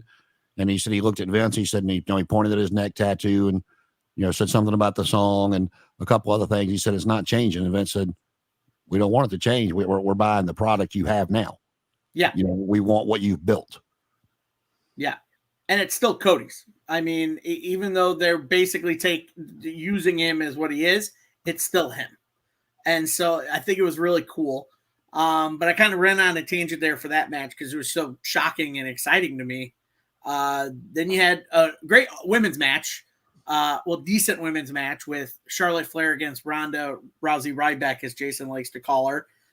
Yes, this again, like Rousey had this match with Charlotte and then did some couple things a couple months later and then was just, I believe, gone. I don't believe she did anything else with that other than maybe win the SmackDown's title and then lost to Liv Morgan. And that flew by. And then after that whole storyline died down, Ronda was gone. So that's my take on that. But yes, the final match of the night, that actually was an interview that turned into a match that I didn't think was going to happen, but seeing Stone Cold again wrestling. And I think it was smart to do it in a no-holds-barred style because they fought around the ring. It kind of gave Stone Cold some spots where he can stop, rest, and, Kevin can do his taunting kind of stuff and yell at the crowd, in these moments and kind of like give Stone Cold a little time to catch his breath because we didn't know how much ring rust Stone Cold had. Obviously, we thought it was just going to be an interview and then it turned into a match. And just to see him get the 1, 2, 3 in the middle of the ring at WrestleMania 38, knowing his final match was WrestleMania 19, it was just, 2001? 2001 was his last WrestleMania, correct? That sounds right. 19. Yeah, not sure what year it was, but it was 19, I believe. Yeah, right. But just seeing him back and wrestling was just insane. So night one for me was a really good card. And obviously it was probably one of the better nights of the pay-per-view. And that's not taken away from anybody on night two, but night one for me was basically the card of the night or the weekend. Would you guys agree? I agree. I mean, night two was good, but night one had the two shocks of Cody and then Stone Cold. So, right. And then night two, we move on. We move to the Raw Tag Title match with RK Bro. This was when Randy and Riddle were a team, which was really good. I enjoyed their teaming. And this actually quoted from Randy saying teaming with Riddle basically rejuvenated his career. And he said it was probably the best tag team in a while that he's part of, and probably one of the better people to work with. Yeah, it said, with Riddle doing all the work, he was able to put that back surgery off for quite a while. Yep. So they wrestled the Street Profits and Alpha Academy. Then you had Bobby Lashley versus Omos. Then you had Johnny Knoxville versus Sami Zayn in an Anything Goes match. Oh, God, let's not talk about that. Yeah, you go from, Sammy versus Kevin the year before to this. It was awful. Yeah, it was just a bad year from that WrestleMania to this for Sami Zayn. Then you had Sasha Banks and Naomi win a 4-way match for the women's tag titles with Carmella, Queen Zelina, Liv Morgan and Rhea Ripley, and Italian Shayna Baszler. Then you had Edge versus AJ Styles, probably one of the better matches on night 2. Yep. In a singles match. Then you had Sheamus and Ridge Holland wrestle the New Day. This was only Kofi and Xavier. Then this was the next match you were talking about, Connor. Pat McAfee wrestling Austin Theory. And then an impromptu match of Mr. McMahon wrestling Pat McAfee. Oh, no, that didn't happen. Taking a shitty stunner at the end of it from Stone Cold. That didn't happen anymore. Oh, right. No, that never existed. Well, no, because Michael Cole one night, they were talking about WrestleMania, and they're like, and my commentary partner, Pat McAfee, who's undefeated at WrestleMania. I'm like, there's your little stab at Vince. I like it. Yeah.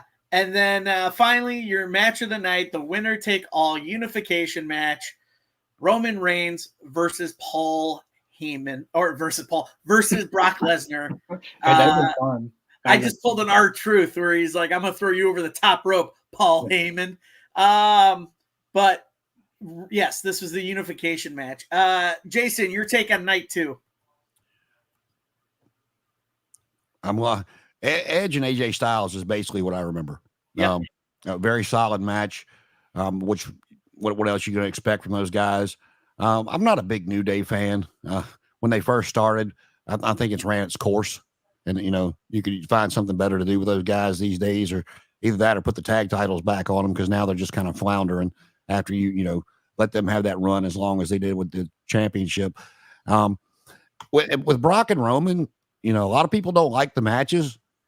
I always enjoyed those two going at it. I mean, two behemoths going in there, and they could have a decent wrestling match. No, you're not going to get, you're not going to get your 8-star match like you would with, Bryan Danielson and other people like that. But, for the kind of style they wrestle, they seem to mesh pretty well.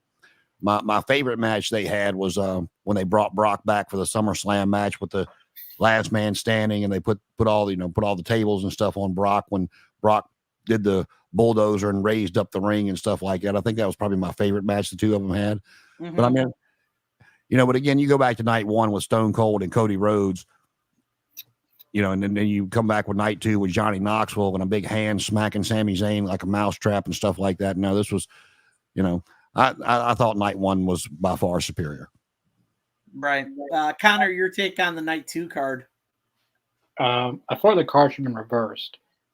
Night 1 should have taken place in night 2, and night 2 should have been taking place in night 1. Just for the simple fact of Stone Cold, and I feel like night 2's main event is the actual main event of the entire thing, because it's the last match of the weekend. But Stone Cold returning Cody Rhodes, I felt like it should have been night 2, and night 1 should have been just reversed. But night 2 was too much hot garbage for the most part. Besides a few matches, Edge and AJ Styles is really good. Brock and Roman, I mean, I get sick of seeing it, but it's better than I'd rather watch them go wrestle each other than watching a Marina Shafir match. Like, I will take Brock and Roman over watching the hot, shitty garbage match from Marina Shafir. What else? I know there was another match that I was going to mention.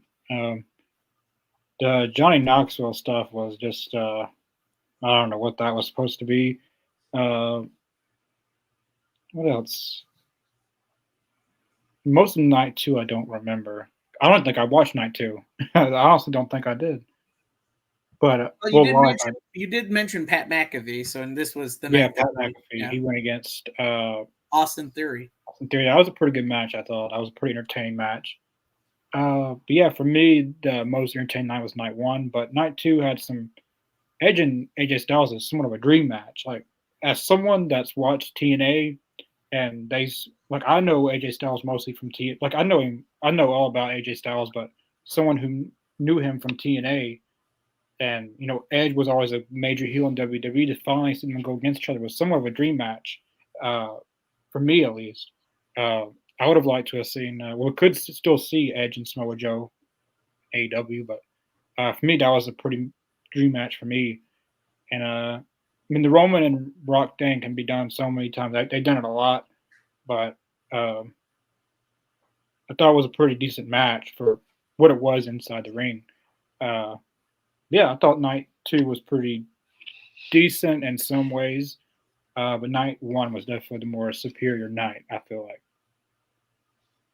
Yeah, for me, I think night 2 just the problem with night 2 was some of those matches could have been on night 1. I think you could have flip-flopped, like you said, you could have flip-flopped nights, but I think you could have kept some of them on night 1 and some of them night 2. For sure, you could have put the Johnny Knoxville Sami Zayn match on night 1. I don't think it needed to be there, and obviously, it didn't need to be on the card at all. That could just put on the damn pre-show. This is basically a cash. I think just a cash cow on the whole Jackass Forever kind of thing going on, and they were trying to promote that movie, and so this was like kind of a cross promotion with WWE. So I think this was also just one of Sami Zayn's worst things. I think just putting him in this match against Johnny Knoxville and even losing. I think it was bad because you come back a year after this and at the Royal Rumble following after this, and he joins the Bloodline, and he has a good story with them, and then reuniting with Kevin Owens the year later to take down the Usos' long reign as tag champs. But you start here with Sami taking a loss to a celebrity like Johnny Knoxville, who has no wrestling experience, just throws his bodies around. He's a stuntman, So it was kind of sad to see Sami Zayn in that position on the card. You know what I'm saying? No, I agree. The only thing I'll say about that is it's something they're going to do, and Sami probably pulled it off better than just about anybody else on the roster could have.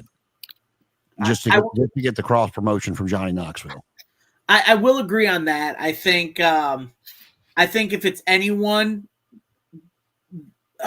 if it was anyone to do it with Johnny Knoxville, I do see Sami Zayn as the one.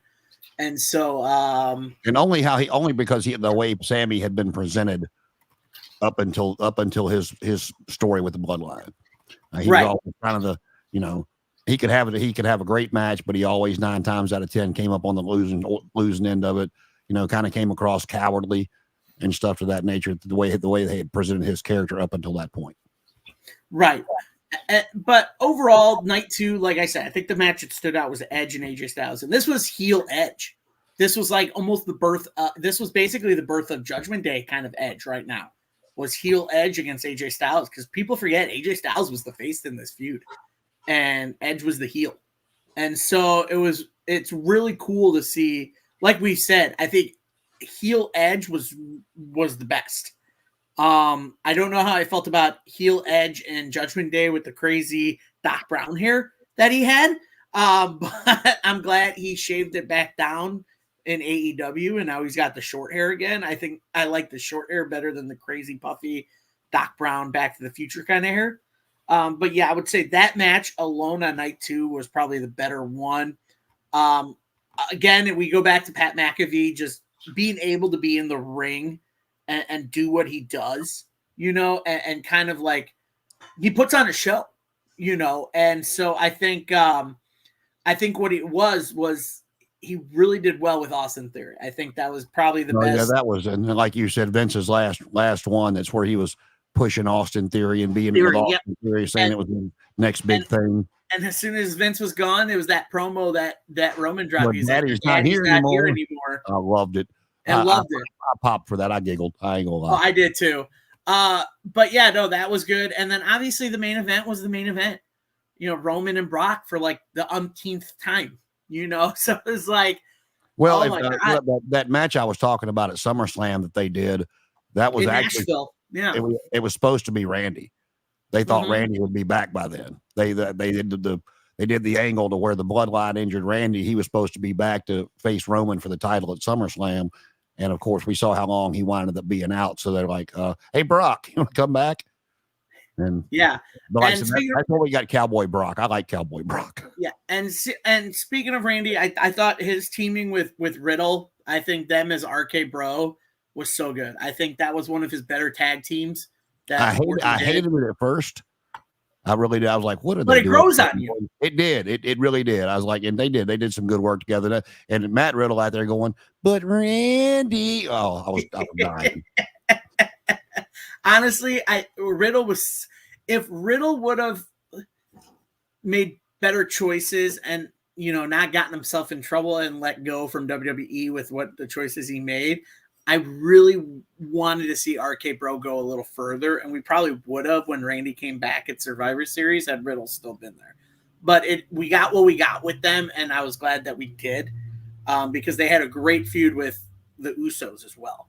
So for what it was, WrestleMania 38 was not great, but not bad. But also, for me, it was decent, mostly because of night one. Just because of the return of Cody and Stone Cold wrestling again. And the last thing that we haven't touched on was we actually got one more return on night one that we didn't talk about. Oh yeah, you're right. We Triple did. Triple H came back. Triple H, yes. Triple H came out. He came out and did a promo. Yep, and left his boots in the middle of the ring. Left his boots in the middle. It was right after his heart problem. Yep, when he was able to forgot he came out to open the show and basically said, "Thank you all for everything," and I'm pretty much done in ring. And just he was finally able to come back after they had put the defibrillator in and everything, and he was ready to come back to work. And we hadn't seen him on TV, hadn't seen interviews, nothing. And to start night one, his music hit and that crowd erupted. Oh yeah, absolutely. It was so awesome to see him come out and shoot that promo. I think that was just the best way for him to do it. I think that was the smart way to do it for opening the WrestleMania that he did. And he's another one. As much as he's meant over the years, I don't know. People have people either love him or hate him. There's not a lot of in between. People think he got what he got because of marrying Stephanie, but if you take his career before he got with Stephanie, he had done pretty well for himself up until that point. And I mean, another one I wish could have gotten a better final match, because I don't remember I couldn't tell you what his final match was. Agreed. Yeah. No, I think his final match actually was Batista. I think Batista was his final match, which was fitting, I guess. But we move on to last year's WrestleMania, WrestleMania 39. This one again taking place in California. WrestleMania Goes Hollywood. This is the third time that we have done WrestleMania Goes Hollywood. At least. The first one, the one before this was 21, and then the one before that was I can't remember the one. Was it 4 or 5? They were in California. Nah, 4 and 5. I thought it's when they were in Atlantic City. You're right. That's right. Maybe it was 6. I don't know. They were in LA, one of those earlier WrestleManias. But this night, actually, you had the return of the man himself, John Cena. You had some cool moments. You had the WrestleMania singles debut of Logan Paul. You had 2 big main events both nights. I think this one was a really good. You had some botch moments, and we'll get to those botch moments. But going over night one, you had Austin Theory and John Cena open the show for the U.S. title. Then you had the men's WrestleMania Showcase Fatal 4-Way Tag Match. The Street Profits, team of Braun Strowman and Ricochet, Alpha Academy, and the Viking Raiders. That match was very underrated. I really wish it went longer because there were some good spots in that match. Then you had Seth Rollins against Logan Paul, which was another great match. Just seeing Logan kind of improve here and out and kind of adapting is just great to see. Then you had the 6 women's tag match, Trish, Lita, and Becky versus Damage Control. This was Bayley, Dakota, and Io. Then you had father versus son, Rey Mysterio versus Dominic. Then you had another banger match that we talked about at another WrestleMania. Now this one, Rhea Ripley and Charlotte Flair for the SmackDown Women's title. Then you had Pat McAfee wrestle The Miz in an impromptu match, which wasn't supposed to be Pat McAfee, I believe. It was supposed to be Shane. No, that's night 2. Oh, that's night 2. You're right. That's when, So, that's when Snoopy had to improvise. Yep. Yes, and improvise. But you had Pat McAfee wrestle The Miz, and then finally the main event of night 1, Sammy and Kevin in a banger of a match against the Usos. So, Jason, what's your thought on night 1? Well, a lot of people did not like the fact that John Cena laid down for Austin Theory, and my take on that was John Cena come back and did exactly what he should have done. Mm-hmm. However, I'll compare it to what AEW's done with Action Andretti beating Chris Jericho. There was not a whole lot done afterwards. Austin Theory was the first person in history to win the Money in the Bank and then use it on a secondary title. Yeah. And to get it back, he had lost it, and then he used the Money in the Bank case to get it back. And again, I mean, Cena come back and did what he should have done. I mean, he's part-time. You can't have the part-timer coming back and beating your champion, beating your top guy, and expecting people to believe it. But it was what they did afterwards with Austin Theory. I was just like, well, y'all kind of ruined that one. And I think Austin Theory still has a bright future, but it looks like they've hit the reset button on him and trying to build him back up again. The Street Profits defeating Braun Strowman and Ricochet. I guess you remember how that tag team came about because Braun Strowman was talking about how bad he didn't like the flippy floppy wrestlers on some kind of social media platform. Yeah.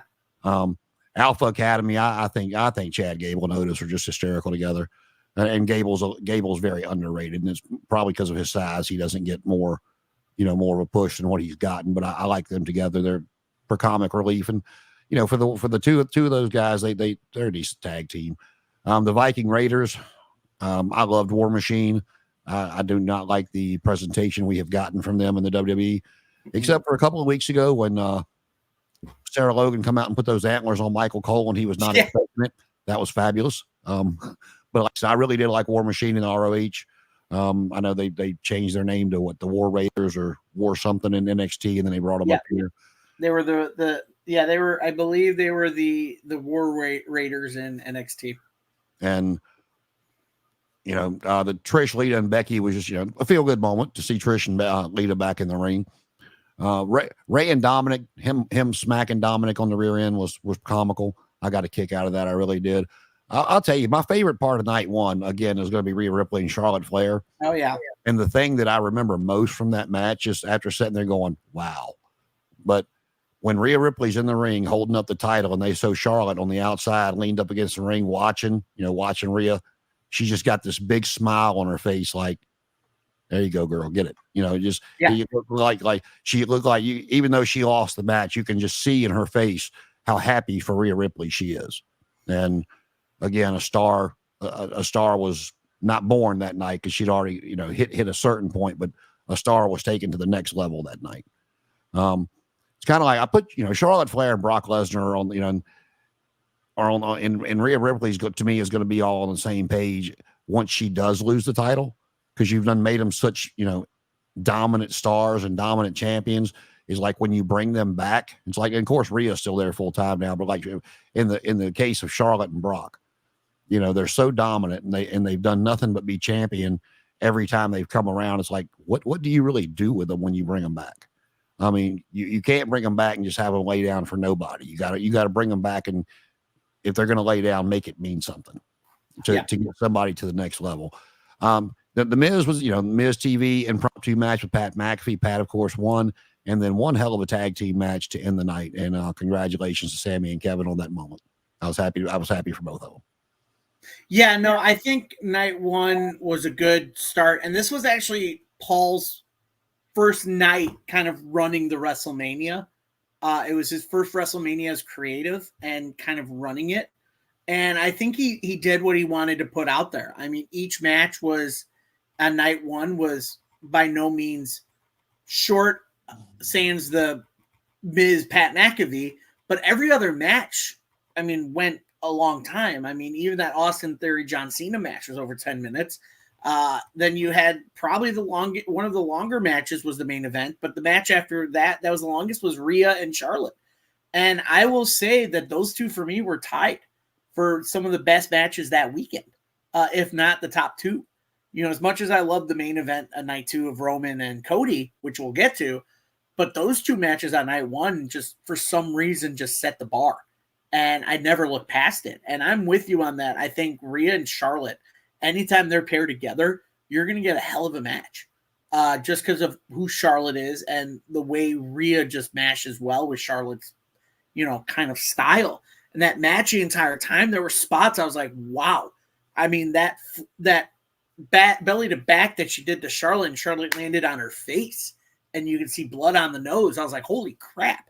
I don't know if that was just a mishap and it happened on accident, or that was on purpose and they wanted blood in this match. But I'll tell you what I'm looking forward to is, this is the first injury Charlotte Flair's ever really had, other than other than the implant that she had to get fixed, that messed up in the ring.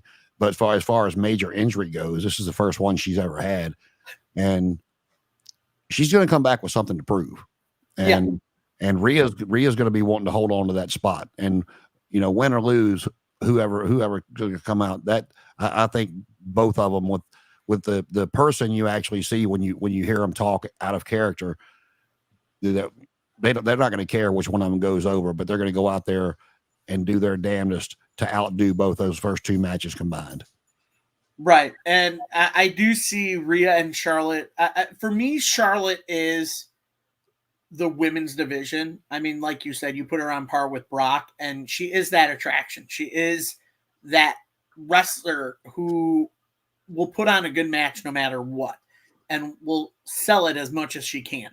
And so her and Rhea just mesh so well. I mean, that riptide from the top rope, I think, to add on to your point of Charlotte on the outside smiling, almost a combination of both her smiling that Rhea had done, like, all right, you got it, girl. It's all you. But also, I think she smiles. She's like, because she realized we just put on a great match.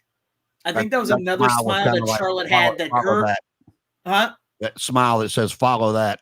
Exactly. That was her saying, laughing, going, yeah, I don't think anyone wants to follow our match now.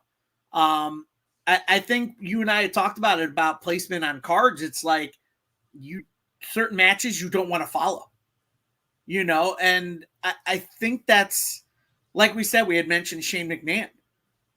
They're like, we hate when Shane's on a card because we don't want to follow him because he's going to give 110% in his match, no matter where he's at in the card. Well, The Undertaker talked about it with the first match with Shawn Michaels. He said that they had very strategically not told them where they were on the card. And when they found out they were 5th, they were like, huh, really? Oh, okay. Watch this. And everybody else in the back knew they were screwed. Yeah. And then obviously main event, Kevin Owens, Sami Zayn, just to see them have that moment of winning tag titles at a WrestleMania from the journey that they've had from the independents as El Generico and Kevin Steen through NXT, through the main roster. Just to see it full circle and just to see them have their moment. I'm sad that their reign was cut short as it was, but I really hope that they do it again. But I want to touch on this too real quick because I'm sure this is part of our predictions. Tokyo Dragon says, one match, don't mind to watch at WrestleMania 40, Ray and Dom, which I seem like they may be doing a rehash, but doing where Ray has to retire after Dom beats him. I think that stipulation would be added. I think that's one match we still will be added to WrestleMania 40. But night 1 in the books, unless you've got something else to say about night 1, Jason? No. Okay, so we move to night 2. Night 2 actually opens up with surprise attraction, Brock Lesnar against Amos. Then you had Ronda Rousey and Shayna Baszler. Oh, okay, maybe this was the last WrestleMania that Ronda thought. I thought WrestleMania 38 was, but Ronda Rousey. Yeah, her and Shayna got that brief run with the tag titles before. And then that's when she decided she wanted to leave. So her last match was against Shayna. Yep. Yeah. They wrestled Liv and Raquel, Natalya and Shotzi, and Chelsea Green and Sonya Deville in the women's showcase match. Then you had probably what I would say one of the better matches on night 2. Gunther versus Sheamus versus Drew McIntyre for the Intercontinental title. Probably one of the best Intercontinental title matches I've seen in a long time. Not saying anything other than anytime what's his name had the Intercontinental title? The Owen Hart. Sorry, I'm an Owen Mark. Then you had Bianca Belair continuing giving Asuka losses. This one in the Women's Raw Championship. You had an impromptu because Shane blew something out. Snoop Dogg wrestling the Miz. His quads as followed in the family. He pulled the Vince. Yep.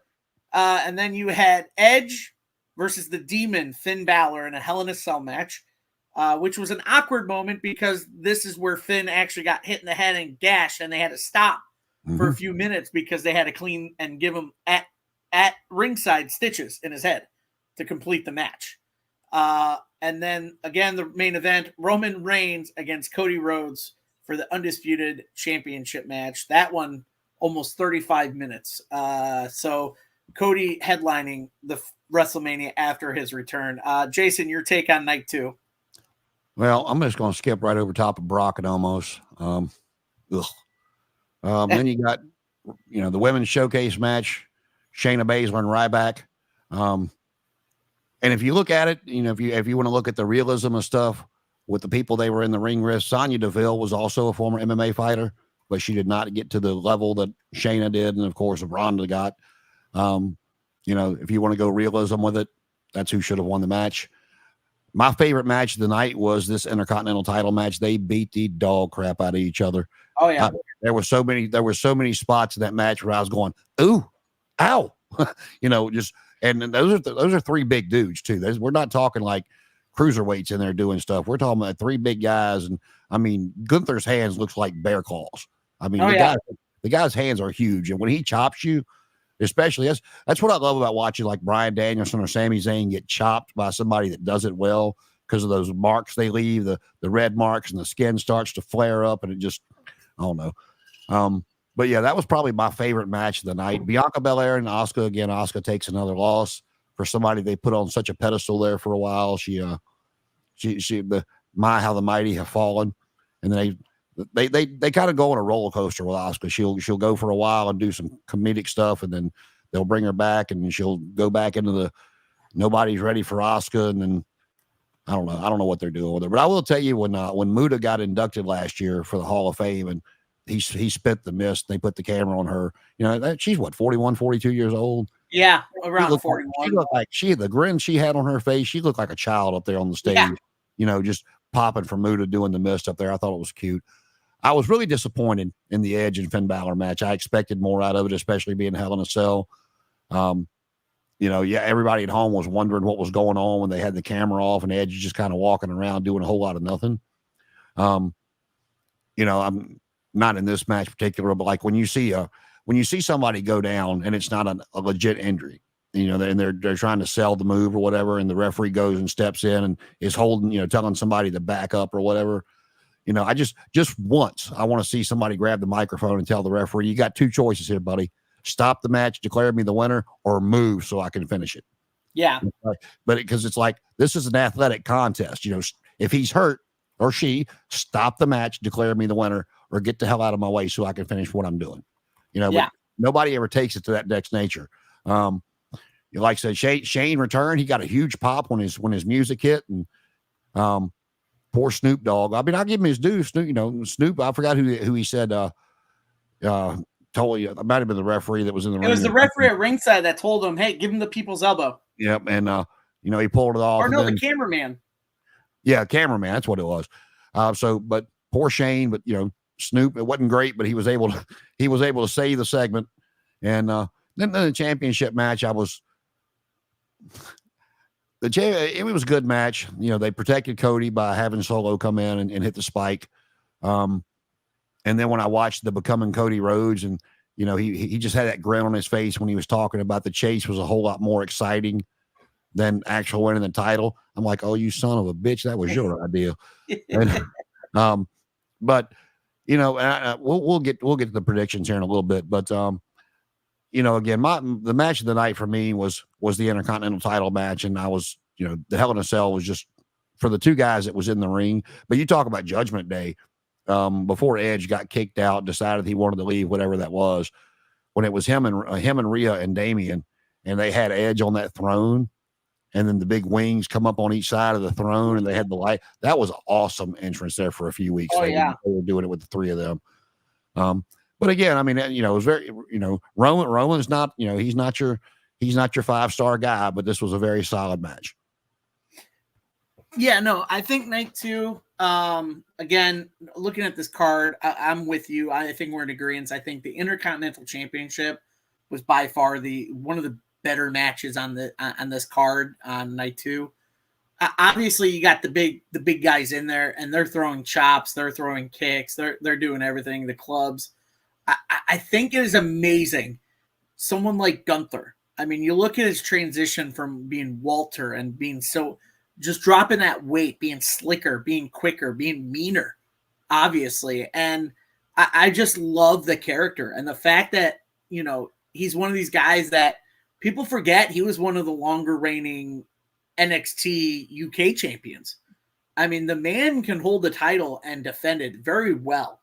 And so I think this match just shows that even against the bigger guys, that he can hold his own. But I'm very excited. Like I said, like you said, we're bringing up the predictions here. But when he wrestles Sammy, he's going to be like someone like a Brock, where Brock loves wrestling the smaller guys because the match is just more great paced and it's much more fun to do.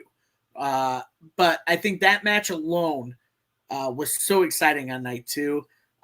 Again, I'm with you. I'm throwing out the Brock Amos match. It's another Brock Lesnar quick 5-minute match. Then you had, the women's match. I wasn't really, thrilled by it. You kind of sense Ronda and Shayna were going to win anyways. Bianca, Asuka, again, handing Asuka another L at WrestleMania. I do feel Asuka will get a W at WrestleMania at some point. Don't know when, but I think she's due for one. Again, the impromptu by the cameraman and Snoop Dogg kind of helped save that segment, but was still a little oof to watch. As soon as I saw Shane land and he kind of wobbled, I was like, oh God, he tore him. I was like, he tore something in his legs. He's done. And yeah, the Edge and Demon match, it was unfortunate that accident happened to where they had to get stitches in Finn's head, kind of slowed the pace down a little bit. And people were like, what is going on? So, but the commentary did a great job kind of pacing it. I think that was the benefit of Michael Cole on there. And I think it was smart on Triple H's part in the back saying, we got improvised play this time. But yeah, so then the main event, obviously, I think everybody was pulling for Cody to finally end Roman Reigns' run as champ. But like you said, I'm glad that we talked about that story with Cody about, becoming, his doc about saying, I smile because the chase is so much better. I mean, that's something his dad would do.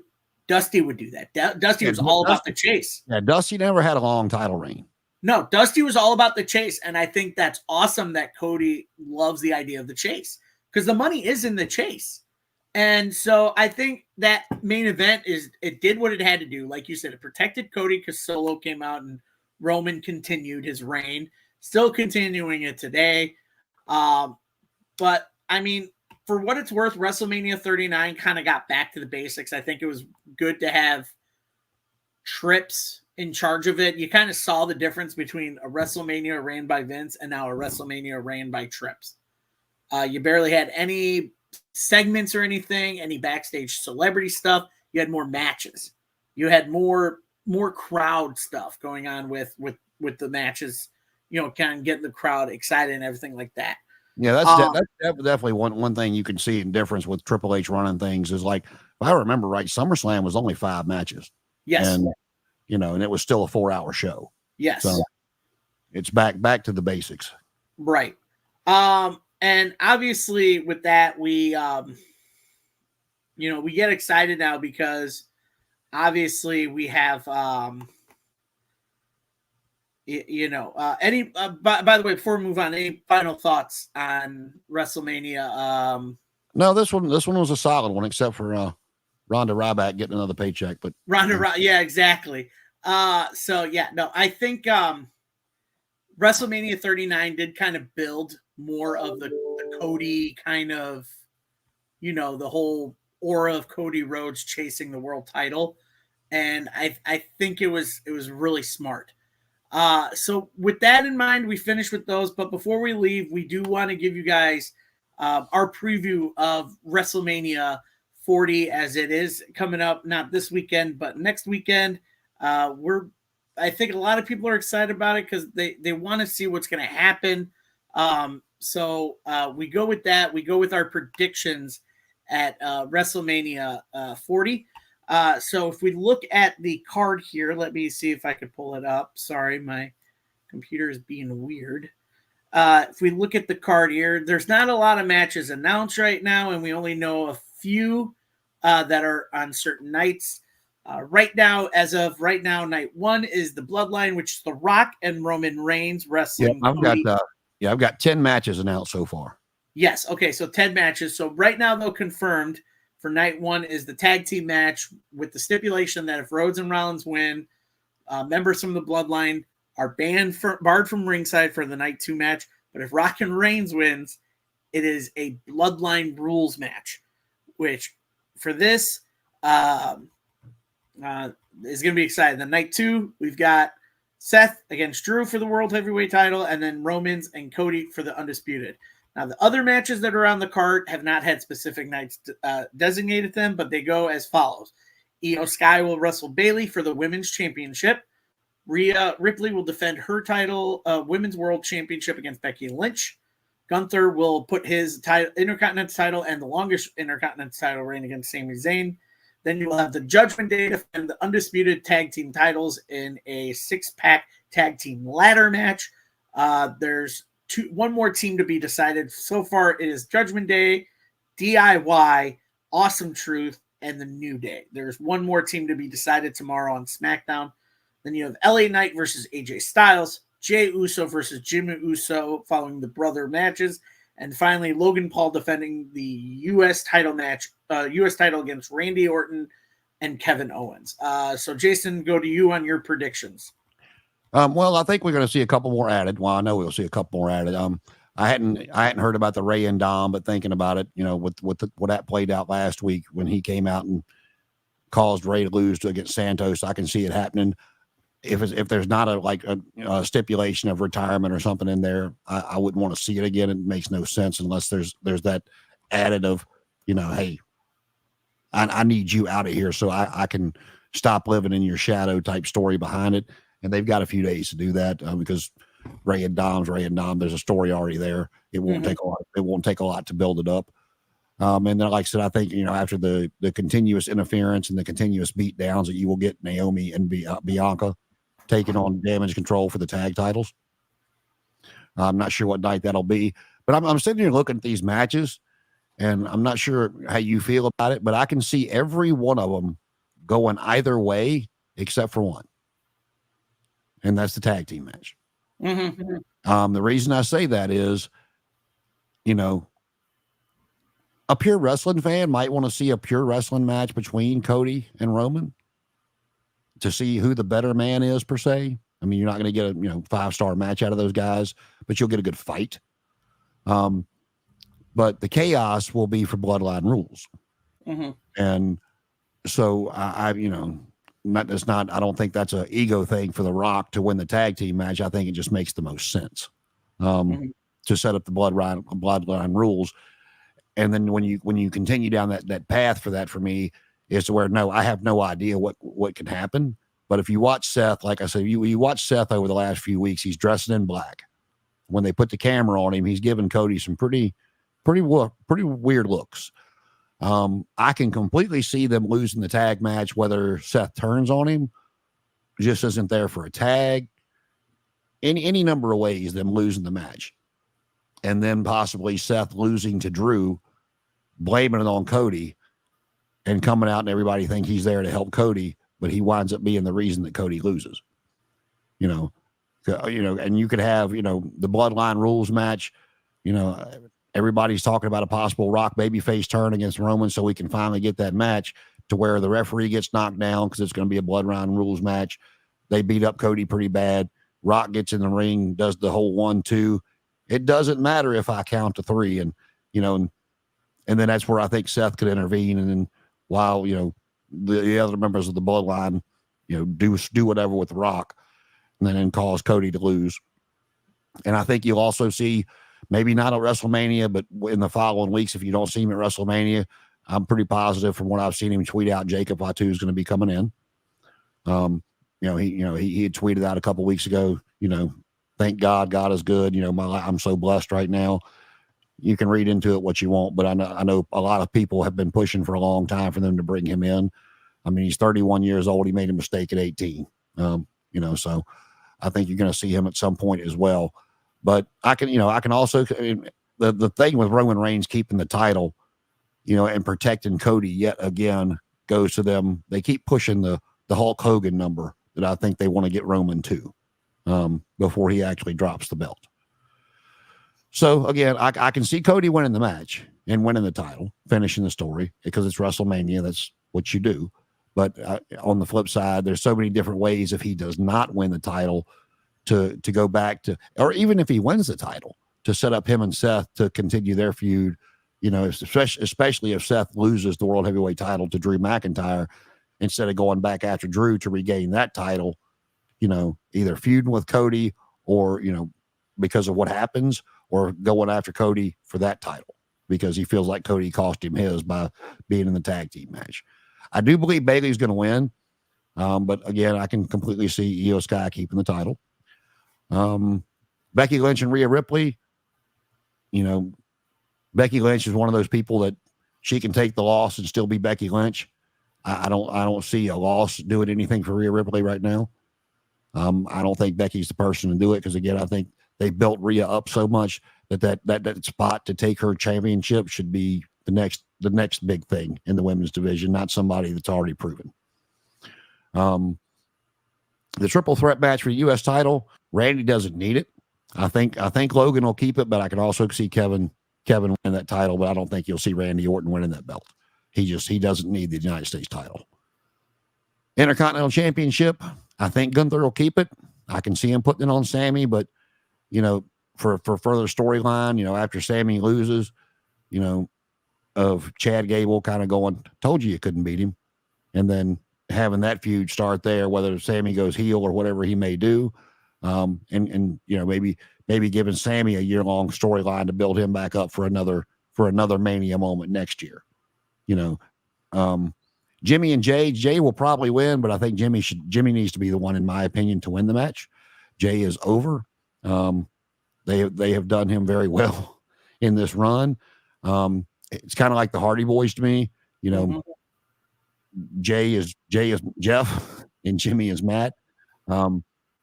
So if Jay loses, he's still going to be Jay, and it would help Jimmy a lot more than it would help Jay, in my opinion.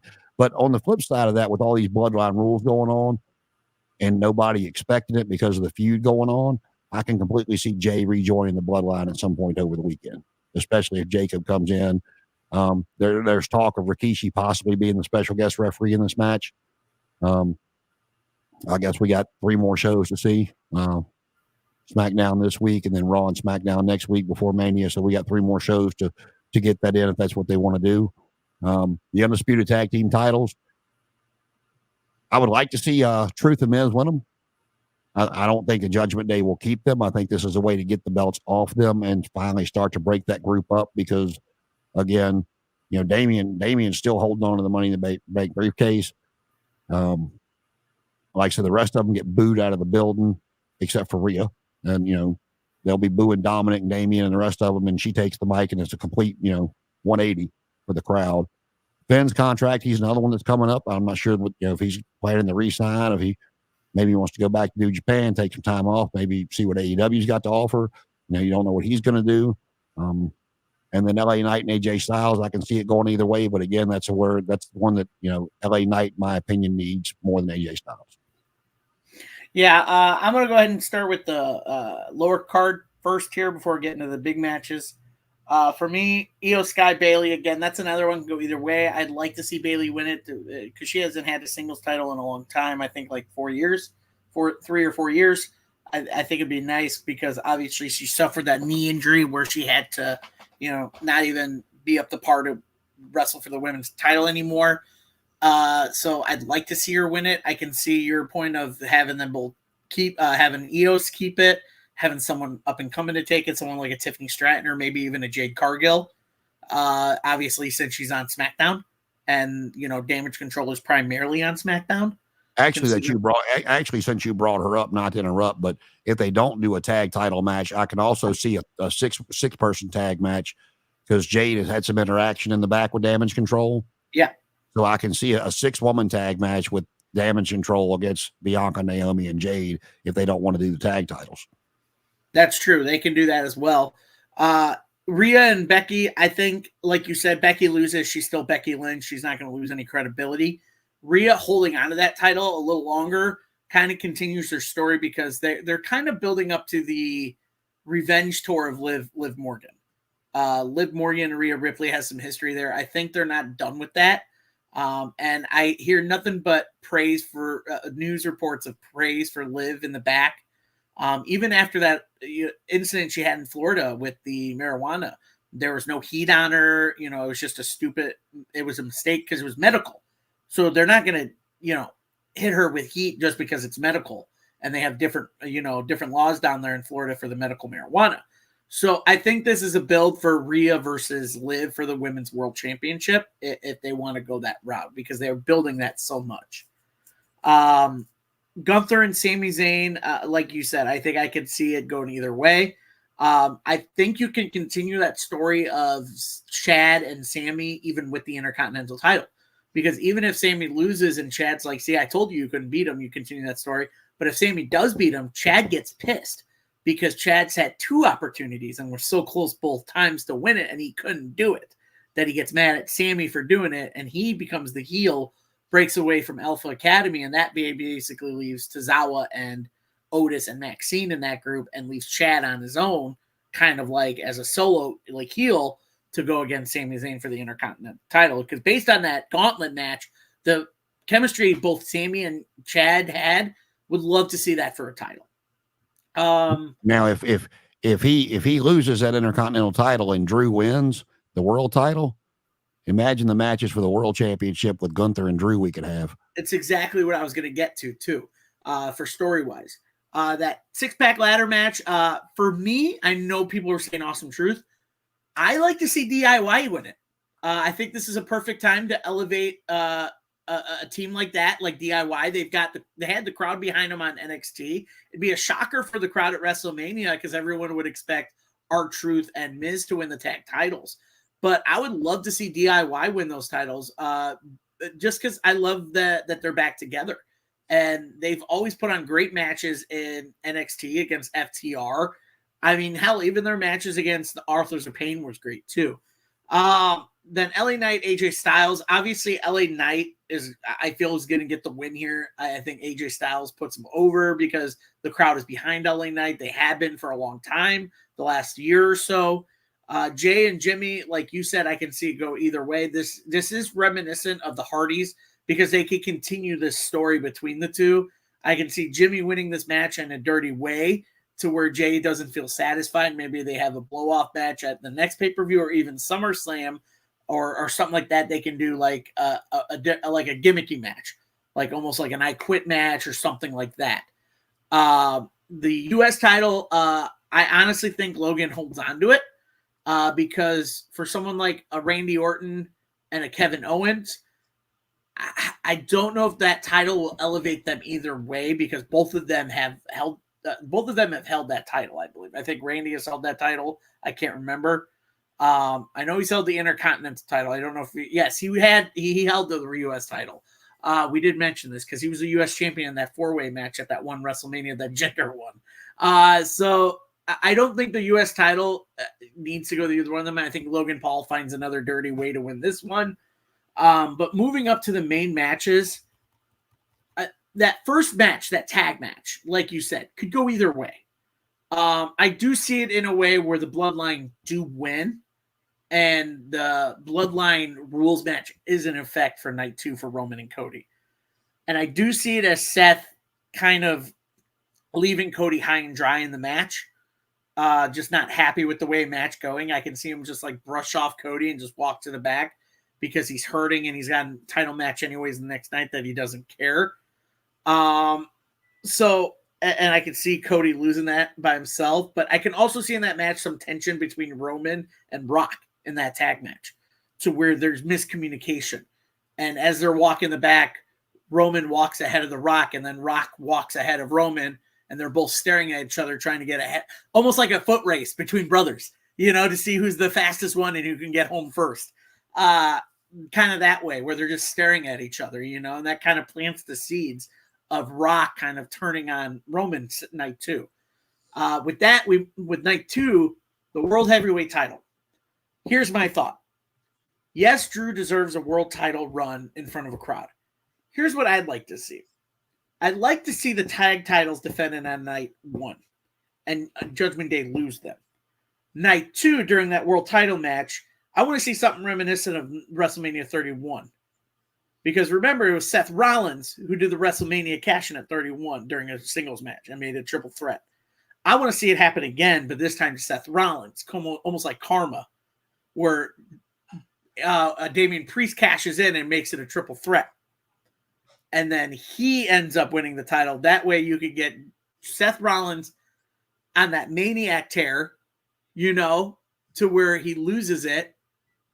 And he doesn't even get pinned. It's Drew that gets pinned by Damian. Or vice versa.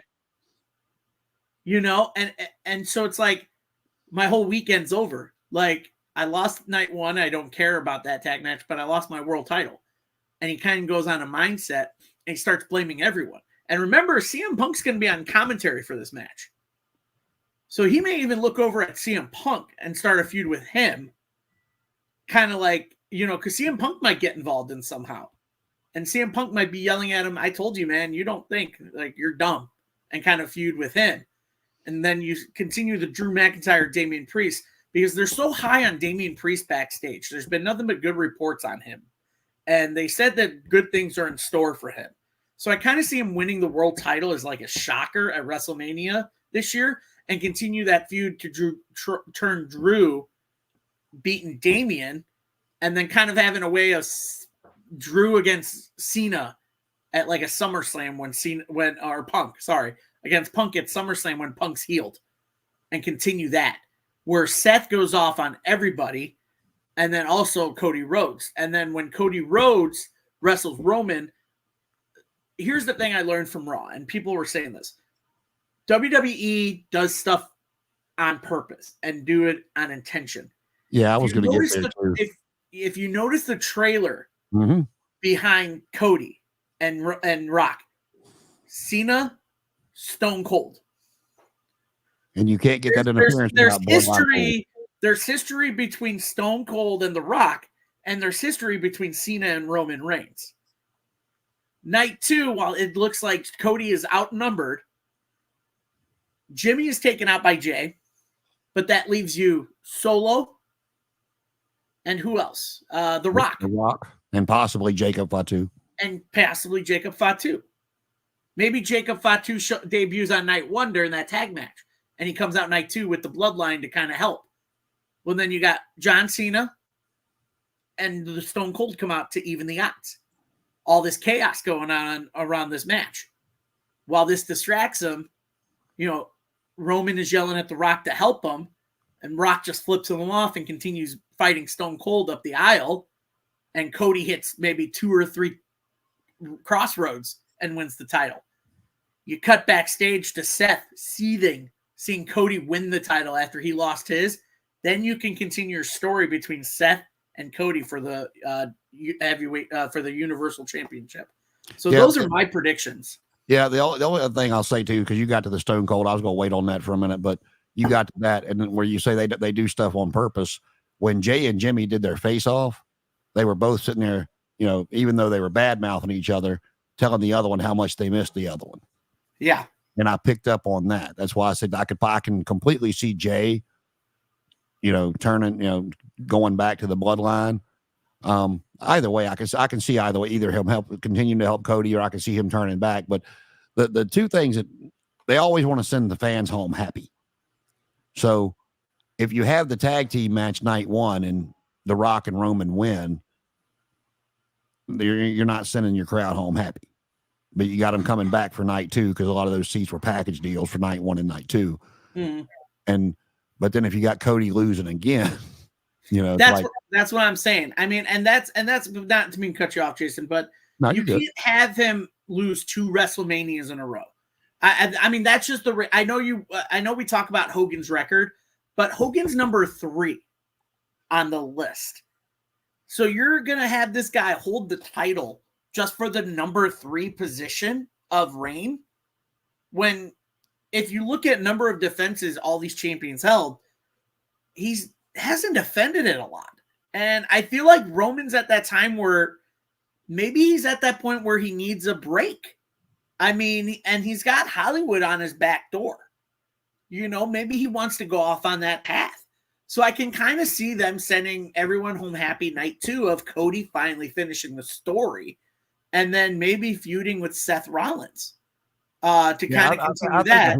If he wins the title, I think that's where I think whether he wins or loses, that's where he goes from there. Is Seth That's Rollins. what I think. Yes, I think it goes Seth Rollins. Then you because it's so good what they're doing with Punk and McIntyre that you let that story sizzle a little bit when Punk comes back healthy and wrestles McIntyre and possibly wins the world title at SummerSlam. And when Seth can't win the title off Cody, he goes back to the world title against CM Punk. So you can actually bounce Seth back and forth between Cody Rhodes and the Universal Heavyweight title and the World Heavyweight title that he lost at WrestleMania. So, I mean, you can go either way with that, with Seth. That's the beauty of it. So, I mean, those are my takes on WrestleMania 40. Yeah, I agree with you completely. The Hogan's third on the list, and it's not that I care one way or the other about it. It's just they keep posting that crap all over their social media about Roman is so many days away from passing Hulk Hogan as champion, and they do it 2 or 3 times a week. So it's like you talked about, where they don't do anything that's not on purpose. It's like that's what makes me why I think, to me, it could go either way. I can, send the crowd home happy. Cody finishes the story, moves on to Seth, or, he gets screwed out of the title yet again, which to me, like I said, I can see it happening, but I'm like you. That's 2 in a row. So, if you do that to him twice in a row, are the fans still going to continue to care if you do that to him 2 years in a row? And that's the thing that kind of goes back to the whole Daniel Bryan thing. The crowd really wanted him at WrestleMania 30. They didn't want Batista. You're seeing that now with this year with nobody wants Rock Roman. We want Cody to finish the story because the crowd's so behind him. He's got like the crowd support. Yeah, with Daniel Bryan, when I think he was hurt or whatever it was, but the crowd wanted him so bad to be in the Royal Rumble, and when number 30 hit, that's the only time in his career I've ever seen Rey Mysterio get booed. Yeah. And it's like, Austin was so funny in an interview. He's like, they were talking to him about it. He's like, man, you got to put the Miz in that spot. You can't do that to Ray. Yeah. Everybody loves Ray. Why would you do that to Ray? Austin was funny when he was talking about it. But no, like I said, this is the one year where I'm like, I don't know. I don't know what they're doing. Yeah. No, I think this is the year where you're kind of questioning where they're going to go. And I think everyone's intrigued to see how it goes. But I mean, that's pretty much our take on history of WrestleMania. Next weekend, not this weekend, but next weekend, the 40th one is coming. Philadelphia, city of brotherly love. Stacked card. Some decent matches. Don't know which way it's going to go. We thank you guys for joining us on this journey. Coming up in the next couple of weeks for both this and the rest of AEZ. Tomorrow we will have our live reaction to Rampage. Then Saturday we will be back with Collision, a live reaction there. I know we've got the Cope Open again on Saturday, this time with the TNT title. Now it's exciting. Then next week, obviously, we have live Dynamite reaction. Then then Tuesday, we have AZ Canada. They're always fun to talk with. And then next Thursday, new episode of Talking Elite, we will be talking about the assessment of Tony Khan in AEW. Is he doing a good job? It's year 5 of the company. What are the pros? What are the cons? What do we want to see him change? What do we don't want him to do anymore? So we'll be talking about that. And then the week after that, we will kind of kick back to smaller promotions and talk about independent wrestling, the indies, as we like to call them in the pro wrestling fandom, and talk about some of the wrestlers we enjoy there, some of the promotions that, some wrestlers there that we'd like to see kind of cross over to either WWE, AEW, TNA. We'd like to see them on TV and see them wrestle. any rising stars in the indies. What are former big stars and promotions doing on the indies now? Someone like a Matt Cardona. So we'll be talking about that. If you haven't seen it, we did do an interview with former WWE superstar Eugene last weekend. Awesome guy, really down to earth guy. Sorry, I missed that one. I really wanted to be there for that one. Oh no, it's great. He's a down to earth guy.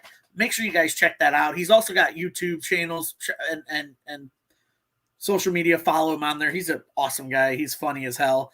Other than that, I want to thank you guys all for the comments. Thank you all for watching. Thank you guys for joining us on this journey of the WrestleManias as we prepare for WrestleMania 40. Jason, any final words for tonight?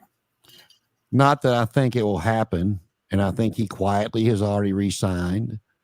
But what if night 2, MJF helps Cody Rhodes? See, I don't think that's going to happen because I read somewhere that he had talked to AEW officials this weekend. That's what I said. I think he's quietly re-signed, but that would be a shocker if he did, though. What if? What if? The what ifs. Again, I think another what if is, will Dustin Rhodes be allowed to come over and help his brother? I think that would be a huge moment as well. That's one thing I would like. We can probably do a whole show on that as or what could happen if they get past whatever bad blood was there because of what Vince McMahon has said and done. Blah blah blah. New ownership. Triple H. Seems like he has no issue acknowledging other companies, and maybe a real forbidden door for once. Yeah, that would be nice. Anyways, again, thank you guys for joining us tonight. We really enjoyed this. It's always fun to have Jason on. I know we always have great stories to tell and great conversations. So make sure you guys follow him too. I know he's on Instagram and everything like that. I'm here, I'm there, I'm everywhere. And then make sure you guys follow us. Make sure you guys hit that like button, subscribe. I know we're getting up there with viewers. I know our one interview with Kevin Von Erich is over 1.1 thousand views right now. So I'm very happy about that. We have some ideas coming around as far as other interviews coming. So stick around with that. Connor's working very hard to get some people. And we'll have a big interview coming up here soon. We'll let you guys know who it is very shortly, but we'll leave you in suspense, just like our predictions for WrestleMania 40.